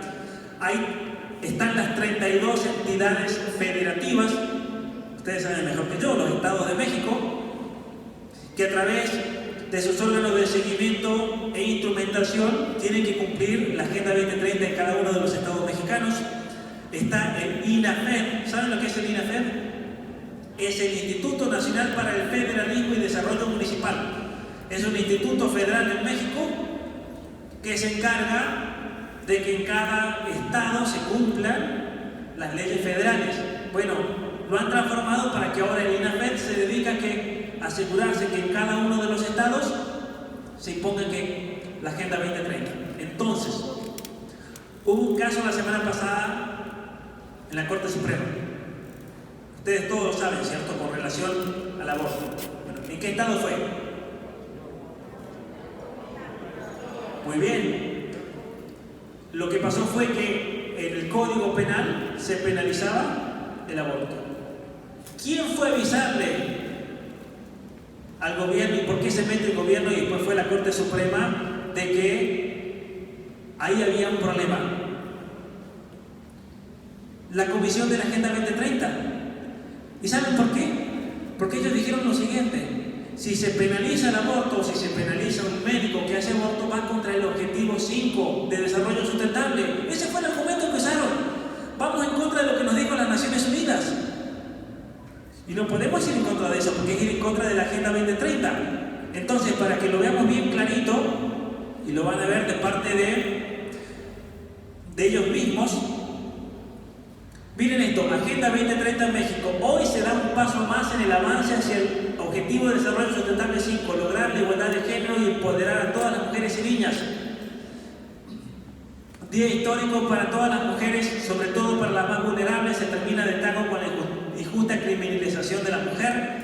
Nunca más una mujer en prisión, aunque nunca hubo, ¿no? ¿Cuántas mujeres hay en prisión en México por haber hecho un aborto? Ni una. O sea que esto es una estafa. Todo esto fue una operación política para imponer el Objetivo de Desarrollo 5. ¿Cuál es el Objetivo de Desarrollo 5? Igualdad de género. Entonces, a ver, esto quiero que entiendan bien. Igualdad de género para la Agenda 2030, ¿qué significa? Aborto. ¿Significa aborto? Y nos lo reconocen ellos mismos. Pero esto es lo que veníamos denunciando desde hace mucho tiempo. Igualdad de género en los documentos de las Naciones Unidas significa aborto. ¿Y eso de dónde lo sacan ellos?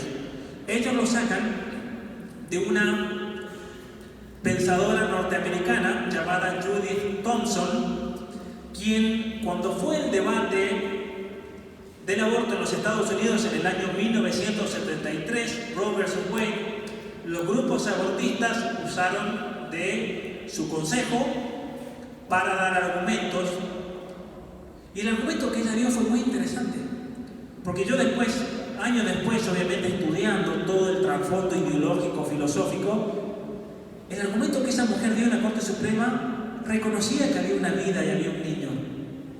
Ella lo reconocía. Pero ella dijo, la razón por la cual se debe legalizar el aborto en los Estados Unidos es porque el embarazo crea desigualdad. ¿Por qué el embarazo crea desigualdad? Porque el hombre no se queda embarazado. Entonces, si la mujer, que es lo que busca el feminismo, debe ser igual que el hombre, debe tener la capacidad de no quedarse embarazada. Y entonces por eso que se le debe dar el aborto a la mujer. Ese es el argumento que usó ella. Y la mujer tiene entonces potestad para decidir. Después usó el argumento de la propiedad privada, que ella dijo, el vientre está dentro de mi cuerpo, por lo tanto el Estado no se puede meter, entonces la privacidad. Pero el argumento principal era el otro, de que la mujer, para lograr la igualdad de género, debía tener acceso al aborto. Entonces, en el año 74, lo vamos a ver en un momento, en el año 74 se realiza la primera conferencia de población mundial en Bucarest, organizada por la Fundación Rockefeller, pero era una organización, una reunión de las Naciones Unidas. ¿Quién organizó la temática? La Fundación Rockefeller puso todo el dinero. ¿quién estuvo a cargo de organizar la temática, las exposiciones y todo lo relacionado a eso? Una compañía que se llama Planned Parenthood. Planned Parenthood ha estado siempre en todas las conferencias mundiales organizando la agenda y eligiendo quién es el que va a hablar. Y en esa conferencia del 74 se decidió imponer el aborto en el mundo. Lo que pasa es que no funcionó. En ese momento la mayoría de los países rechazaron eso, pero México vino con un regalito del 74. ¿Sabían ustedes? ¿Cuándo se legalizó en México la educación sexual? Una cosa es que se enseñe o que no se enseñe, pero ¿cuándo la educación sexual se legaliza en este país? En el año 1974, después de la conferencia de población. Porque en México le obligan que debe legalizar el aborto, pero como era muy pronto para la población, imagínense, la población iba a saltar aquí en México si legalizaban el aborto en el 74, dije, hay que prepararlos, y la mejor manera de prepararlos es por medio de la educación sexual. México, de hecho, la legalizó en el 74, lo que fue el primer país en Latinoamérica. Lo que pasa es que después nunca se cumplió. Pero hubo un intento geoestratégico siempre de limitar efectivamente la población aquí en México. Porque México siempre ha sido visto como un problema al tener tanta gente. Bueno, la igualdad de género. Con respecto al otro tema, ahí está el tema del aborto, el tema de la ideología de género. Ustedes tal vez ya lo saben porque son de aquí de la Ciudad de México, pero hay un proyecto Clínica para Atención Integral de Personas Trans, ¿sabían ustedes? Hecho por, obviamente, la alcaldesa, ¿cómo se le dice aquí? La jefa de gobierno. Y miren lo que dice aquí. Esto es interesantísimo. Gobierno de la Ciudad de México. También se comentó que el miércoles 9 de septiembre se instalará un Consejo Interinstitucional del Gobierno de la Ciudad de México en conjunto con la Comisión de Derechos Humanos Local y el Consejo para Prevenir y Eliminar la Discriminación, donde se revisarán temas relacionados con la diversidad sexual. Miren esto, principalmente con la reasignación sexogenérica para los menores de edad. Entonces, aquí en la Ciudad de México, para los niños, para tratamientos hormonales, para operaciones de niños. Acá lo dice, eso no lo digo yo, lo dice el gobierno de la Ciudad de México. Pero dice esto, muchos dirán, pero ahí dice si los padres estén de acuerdo.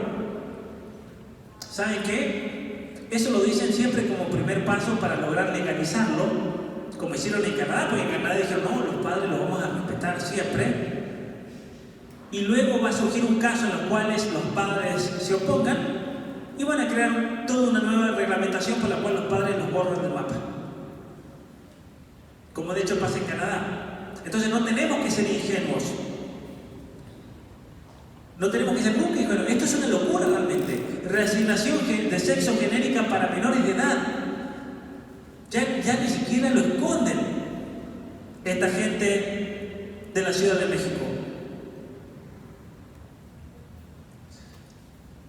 Lo curioso, miren que todos estos jóvenes progresistas que les han metido el virus del posmodernismo, todos se creen los revolucionarios, ¿no? Pero miren lo que dice la misma página web de las Naciones Unidas, que para que se implemente la Agenda 2030 no tienen que hacer nada, no hay que hacer nada. De hecho se llama la guía para los jóvenes y para la gente que quiere colaborar, se llama guía para vagos, de los vagos para salvar el mundo. ¿Saben por qué? Porque dice que lo único que tenemos que hacer es simplemente sentarnos en un sillón, tomar nuestro celular, ir a las redes sociales y compartir todo lo que tenga que ver con Greta Thunberg y las ballenas y los ositos en el Polo Norte. Hay que compartir todo lo que tenga relación a la catástrofe climática, porque en el 2030 nos acabamos todos si no imponemos. Meter paranoia, y solamente tienen que apoyarnos de las redes sociales, no tienen que hacer nada, nosotros nos encargamos. Pero son tan descarados que no tienen ni siquiera problema en decirnos, esta es la página oficial de las Naciones Unidas. Parece una burla, ¿no? No se parece que yo me estoy burlando de ellos y escribo esto. No, ellos, guía de los vagos para salvar el mundo. Apenas ustedes entran a la página de las Naciones Unidas de la Agenda 2030, aparece esto. Entonces, el problema con esta agenda es que a primera vista Dicen desarrollo sustentable, luchar contra la pobreza, mejorar la situación económica. Y uno dice, ¿pero qué tiene de malo eso, no?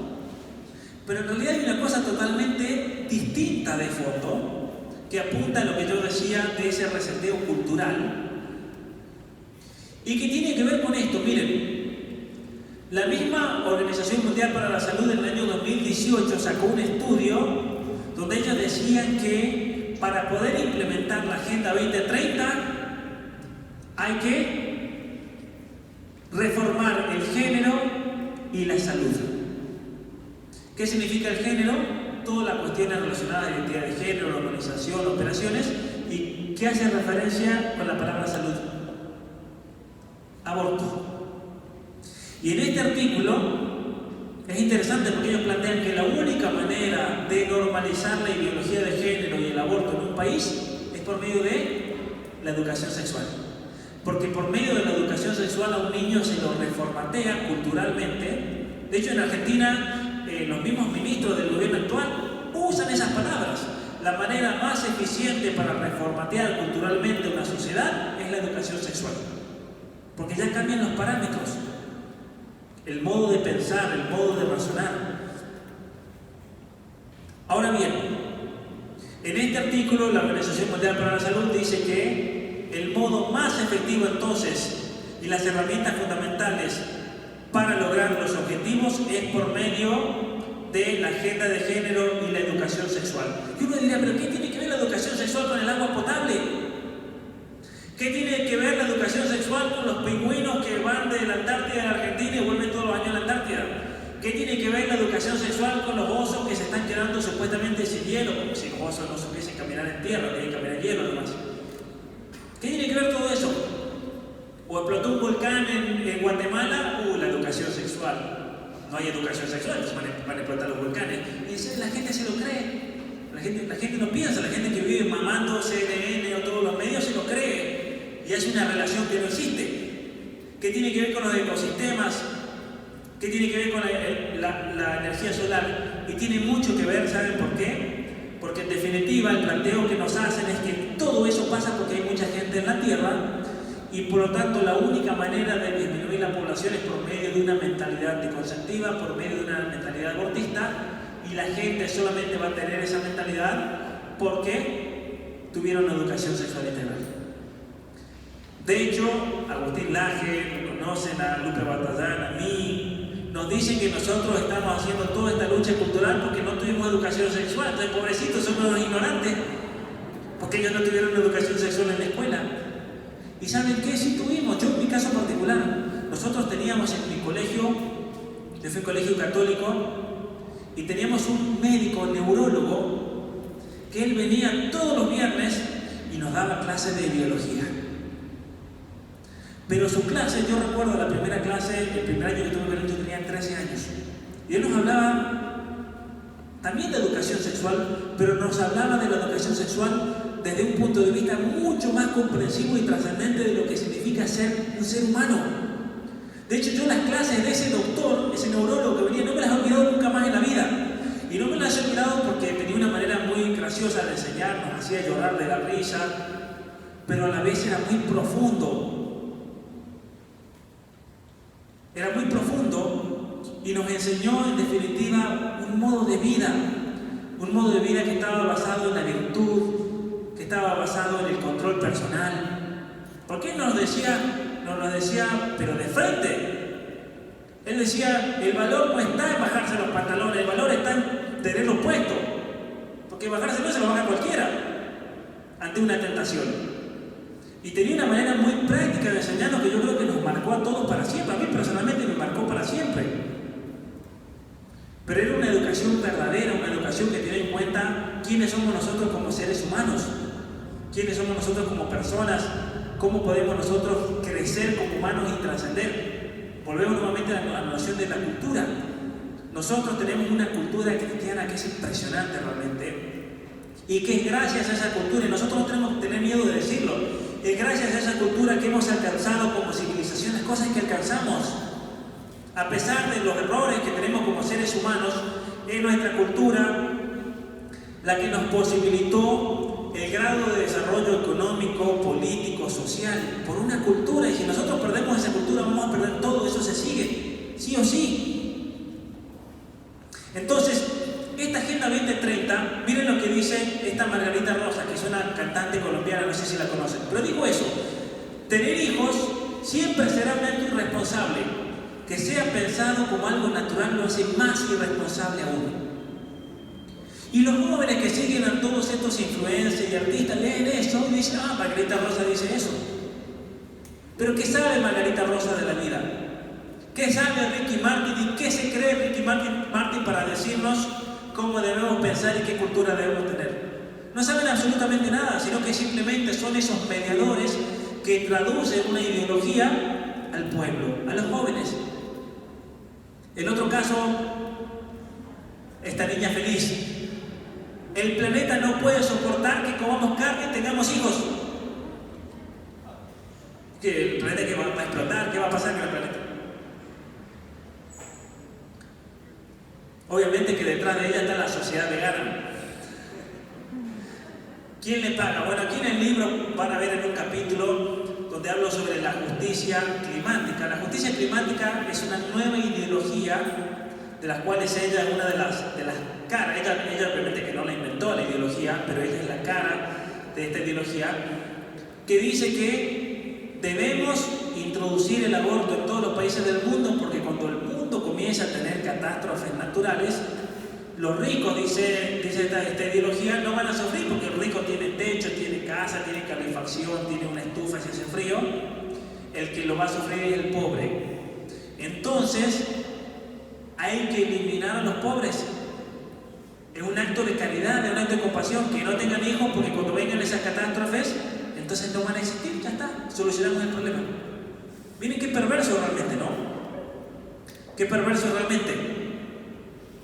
¿Qué dice aquí? Básicamente dice que la Agenda 2030, este párrafo número 11 me parece importantísimo. La Agenda 2030 es un instrumento para poder llevar a cabo esto que no se ha cumplido en tantos países. Por eso en Canadá no se habla de la Agenda 2030, porque Canadá aceptó todas estas conferencias, pero México no las ha cumplido, Argentina tampoco, Guatemala tampoco. La conferencia de Dakar 64 era alterar la imagen de la familia y alentar la homosexualidad. Una de las reuniones internacionales organizadas por las Naciones Unidas.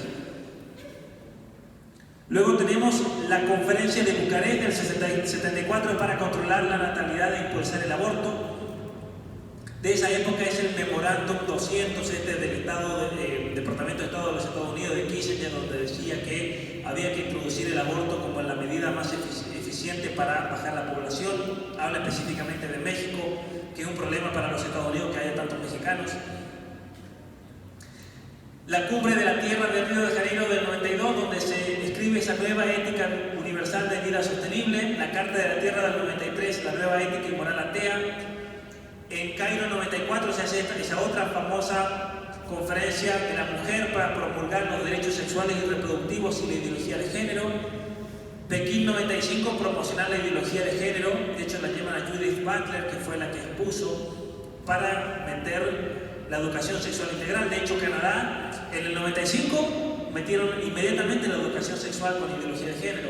Se adaptó constantemente. Entonces las Naciones Unidas han producido todos estos documentos que son un desastre realmente ideológico, pero los activistas, de aquí viene la gran trampa, no los quieren hacer pasar a estos documentos como parte del derecho internacional. De hecho, si leemos la ley de aborto de Argentina que se acaba de pasar en diciembre, el párrafo 1 dice que Argentina tiene una obligación de aprobar el aborto porque se lo exige el derecho internacional, y citan esto como si eso fuera el derecho internacional. Cuando eso fueron reuniones organizadas por las Naciones Unidas, y detrás de las Naciones Unidas, como yo les decía, estaba la Fundación Rockefeller y estaba Planned Parenthood, que ideó toda la agenda. Entonces, la Agenda 2030, en definitiva, apunta a que no tendrás nada y serás feliz. Que es de hecho una especie de neocomunismo progresista postmoderno. Y ese, en 2030 no tendrás nada y serás feliz, no es un invento de este gran escritor, él es un historiador, Federico Jiménez Los Santos, él es un especialista en la historia del comunismo, una de las personas que más conoce el comunismo en el mundo, Federico Jiménez Los Santos. Pero esta frase, en el 2030 no tendrás nada y serás feliz, no es una interpretación de él, lo dijo el mismo Foro Económico Mundial en su página web. No tendrás nada, pero serás feliz. Con toda la noción esta del salario básico universal, una especie de mundo comunista, porque claro, nosotros somos todos los tontos que no sabemos cómo vivir, solamente los de la élite, los Bill Gates, los Rockefeller, ellos sí saben cómo vivir, entonces ellos nos van a decir a nosotros cómo vivir. Ahora bien, es interesante que la Agenda 2030 habla de que es un instrumento efectivo para que un país tenga un fuerte desarrollo económico. Pero cuando leemos los documentos de las Naciones Unidas que explican qué significa para las Naciones Unidas un desarrollo económico, dice lo siguiente: la disminución de la población es lo que contribuye directamente para la difusión global de un rápido crecimiento económico. Hay que eliminar la población para crecer económicamente, lo cual es una mentira. Es una mentira porque Canadá, por ejemplo, para no colapsar debido a las políticas de natalidad que yo les mencionaba, lo que ellos han tenido que hacer es traer inmigrantes. En el año 2019, esta es la cantidad de visas que se dieron: 5.774.000 visas. Y esas visas son permisos de trabajo, visas de estudiantes. Porque ¿saben qué pasa en Canadá? Si en Canadá no llegan a entrar todos estos estudiantes, tienen que cerrar las escuelas, tienen que cerrar las universidades porque no hay gente, porque se autoeliminaron. Tienen que dar 404.000 permisos de trabajo temporarios. Tienen que traer, en el 2019 trajeron 341.000 permanentes residentes, pero el objetivo de ellos es traer 600.000 al año, porque si no colapsan. Esto está en el reporte anual que hace referencia al 2019, pero es del 2020, en inmigración. Canadá tiene que traer 600.000 inmigrantes al año, si no, desaparecen. Desaparecen en cuestiones prácticas.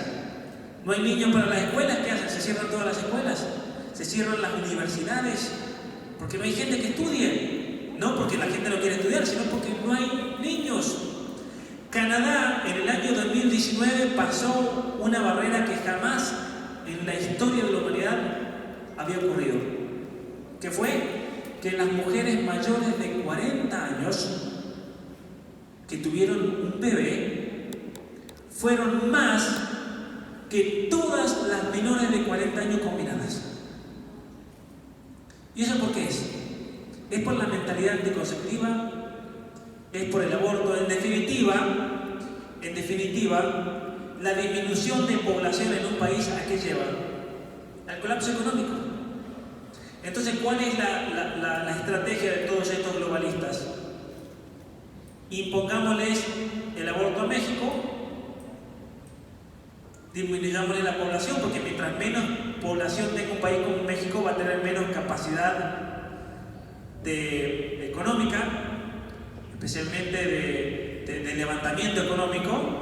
Y entonces vamos a forzar a que la población, como vive en una situación precaria, vaya a buscar una mejor vida en un país extranjero, que es por medio de la inmigración. Por eso todos los planes de inmigración, para tratar de sostener. Pero el problema en Canadá, y yo vivo en Canadá y por eso se lo digo, en Canadá hay muchos youtubers mexicanos que viven estafando a la gente, porque les viven presentando Canadá como un paraíso, vengan aquí a trabajar, aquí y allá, pero les dicen 20.000 mentiras.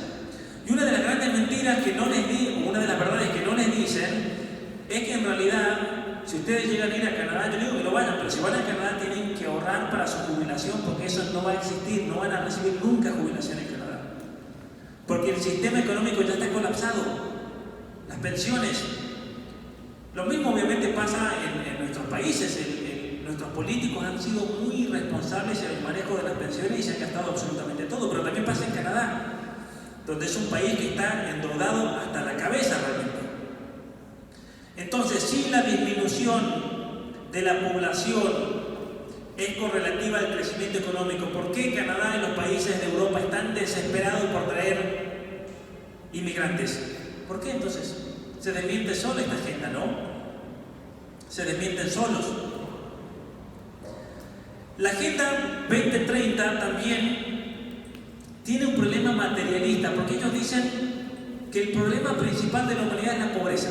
Y dicen esto: vamos a erradicar la erradicación de la pobreza en todas sus formas y dimensiones, incluida la pobreza extrema, es el mayor desafío al que se enfrenta el mundo y constituye un requisito indispensable para el desarrollo sostenible. ¿Saben qué es mentira eso? ¿Por qué? Porque la pobreza, ¿a qué aspecto de las tres dimensiones del ser humano corresponde? De la dimensión económica, política y cultural. Al aspecto económico, que es el más superficial. El aspecto más profundo del ser humano es el aspecto cultural, que de paso no lo mencionan nunca. Y entonces, el problema con la Agenda 2030 es que ofrece una solución que es meramente materialista a los problemas humanos.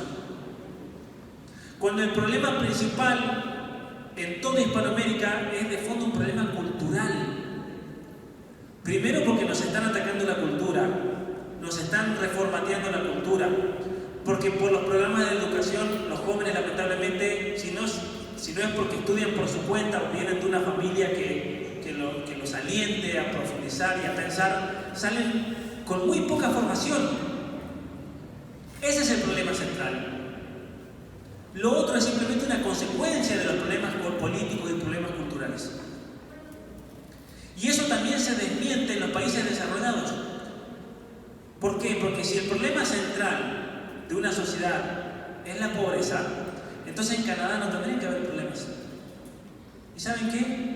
En Canadá, en Suecia, en Japón, en Noruega, en Dinamarca, son los países donde tenemos los índices de depresión, de ansiedad, de suicidio más altos del mundo. Y entonces, ¿qué significa eso? Significa que el problema principal siempre en cualquier sociedad va a ser un problema moral y un problema cultural. Y ese es el problema que tiene Canadá. Canadá capaz que no tenga un problema económico como México, pero tiene un problema moral y cultural tremendo que lo está destruyendo. Y entonces, erradicar la pobreza no trae como consecuencia directa el erradicar los problemas del ser humano. ¿Por qué? Porque los problemas más grandes que aquejan al ser humano, de hecho, se han profundizado en los países que hoy económicamente y materialmente están mejor. Las familias, ¿dónde están destruidas? En proporción. En Canadá están destruidas más que acá. Los jóvenes, ¿dónde están más destruidos? ¿En Canadá o en México? Quiero decir en Canadá, ¿saben por qué? Porque en Canadá, después de todo este proceso de lavado de cabeza, este proceso ideológico, hoy en día los jóvenes no saben ni qué son. De hecho, el gobierno de Canadá ha tenido que inventar el género fluido. ¿Y por qué han hecho eso? Porque ya los jóvenes no saben si son hombres o son mujeres, porque desde los 4 o de los 3 años le están lavando la cabeza con el hecho de que ser hombre o ser mujer es una imposición social. Y entonces el nivel de confusión es tan grande que en Canadá ahora, en el 2016, legalizaron los pronombres, inventaron como 500.000 pronombres, y si uno no se dirige a la persona de acuerdo al pronombre que tiene que ver con su género, uno está cometiendo un crimen de odio. Tuvieron que inventar el género fluido, tuvieron que inventar en Canadá el agénero. ¿Qué es el agénero? La persona que no sabe de qué género es. ¿Y eso por qué? Porque los jóvenes tienen una confusión gigantesca. En Canadá, miren ustedes las locuras, en Canadá, si uno practica un deporte, una menor de edad, tiene 16, 17 años, va a jugar al fútbol, está prohibido contar los goles. Ustedes dirán, pero ¿cómo puede ser así? ¿Saben por qué? Porque el contar los goles crea relaciones de opresión, porque hay un equipo que gana y un equipo que pierde. Entonces no se puede contar los goles. La otra razón es porque el equipo que pierde los sentimientos se los hiere, porque perdió. Entonces no se pueden contar los goles. Y uno va a un campeonato de fútbol de escuelas Y a todos los niños le tienen que dar una medalla, no va a ser que perdió. Primero que nadie sabe quién pierde y quién gana, solamente se juega por el tiempo, no se pueden contar los goles. Y a todo el equipo se le debe dar un premio. Todos ganan, pues aquí no hay perdedores. Las universidades, los que vieron el curso de posmodernismo y vieron muchos ejemplos, en las universidades en Estados Unidos y en Canadá han creado los espacios seguros. ¿Qué significa el espacio seguro? Un espacio donde no se pueda ofender a nadie. Entonces estamos en una clase, la clase de la universidad es un espacio seguro, entonces no podemos decir nada que contradiga al compañero. Entonces el compañero se cree jirafa. Es jirafa, no lo podemos contradecir, no vayan a traer la biología, no vayan a traer el sentido común, porque eso es violarle, es un espacio seguro. De hecho, es tan terrible la situación en Canadá y en Estados Unidos que tienen ahora los oficiales de los espacios seguros. O sea, es un negocio, se ha convertido en un negocio. Entonces uno va a la universidad para convertirse en oficial de espacios seguros. ¿Qué es eso? Es una persona que sale con un título y que está todo el tiempo en una conferencia, en una clase, se mete y tiene que escuchar todo lo que dicen, a ver si dijo algo la señorita ahí que ofende a alguien, listo, la llaman, la expulsan de la universidad o le dan una sanción porque ofendió a otro o dijo algo que puede ofender a una persona. ¿Se entiende? Porque yo ni quiero enseñar en la universidad ahí porque todo el tiempo uno tiene que andar, yo no me cuido nada. Pero a mí me echan a los 2 segundos, termino en la cárcel. Yo tengo compañeros de la universidad que me andan preguntando cómo hacer para ya salirse, independizarse de todo, porque ellos están todo el tiempo con el corazón en la boca porque no saben en qué momento lo van a denunciar. Recuerdo haber visitado a un compañero que está enseñando en la Universidad de Nueva York y en el baño me dijo, vamos al baño, te voy a mostrar algo. Vamos al baño, y en el baño de hombres, pues las señoritas que no saben, no tienen solamente inodoro, tienen para orinar, un poquito más arriba. Y ahí, pegado, entonces uno va al baño y ve el papel. Si tu profesor dijo algo que te ofendió de alguna manera, ahí está el teléfono para denunciarlo. La oficina de la antidiscriminación de la universidad. Es una locura realmente el nivel ideológico de totalitarismo que hay. Y ese es obviamente el problema que vamos a ver en México, es el problema que estamos viendo en otros países, en Argentina. Por eso es que nosotros realmente tenemos que armarnos ante toda esta locura. Y en definitiva, ¿por qué pasa todo esto? Este hombre, Alexander Solzhenitsyn, escritor, premio Nobel ruso, estuvo en un campo de concentración en un gulag en la Unión Soviética. Él logró escapar, se fue a Estados Unidos y en el año 1981 le dieron un premio muy importante. Y le pidieron que dé un discurso. Y solamente le dijeron eso, tiene que decirnos por qué pasó, denos su interpretación de por qué pasó en la Unión Soviética. Porque no queremos que pase en Estados Unidos. ¿Y sabe lo que él dijo? Dijo lo siguiente: los hombres se han olvidado de Dios, por eso es que todo esto ocurrió. Es increíble eso. Porque una vez que una cultura pierde la noción de trascendencia, entonces ese país, esa nación, se destruye a sí misma.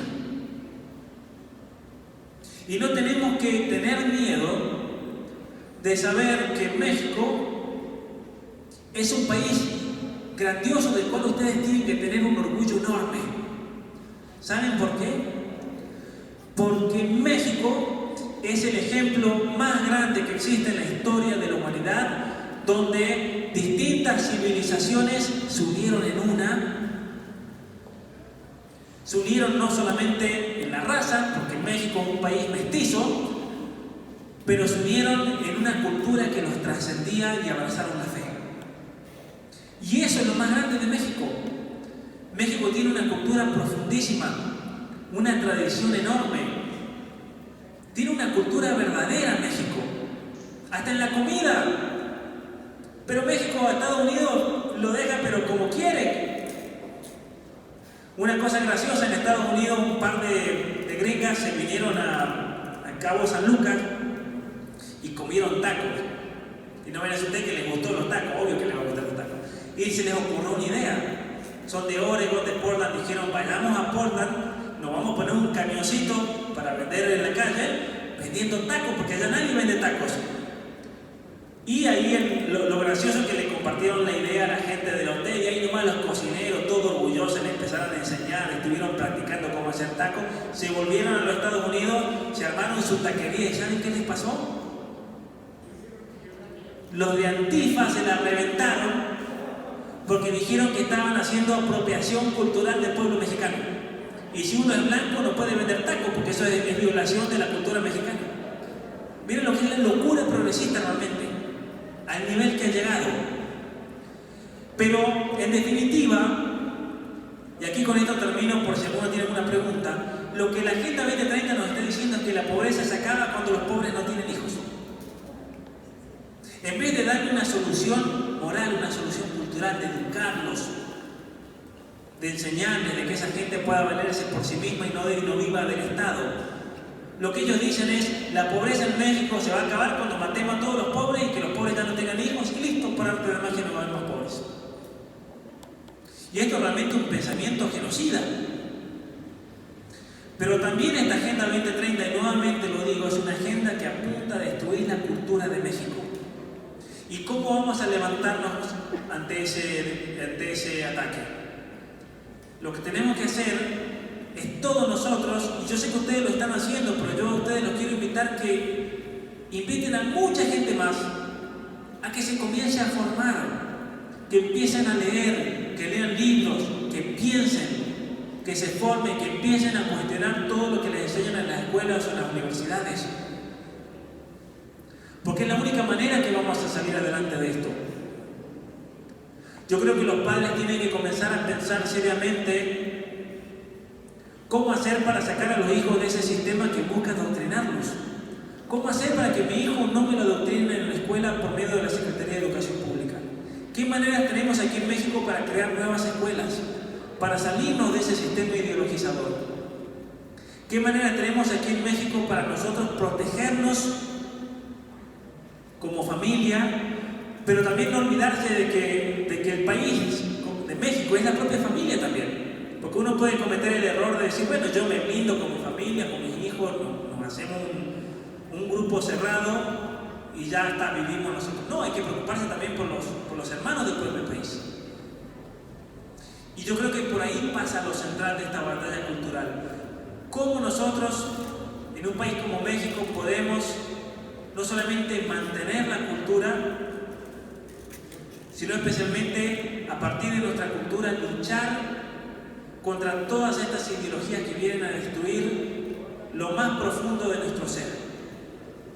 Muchas gracias.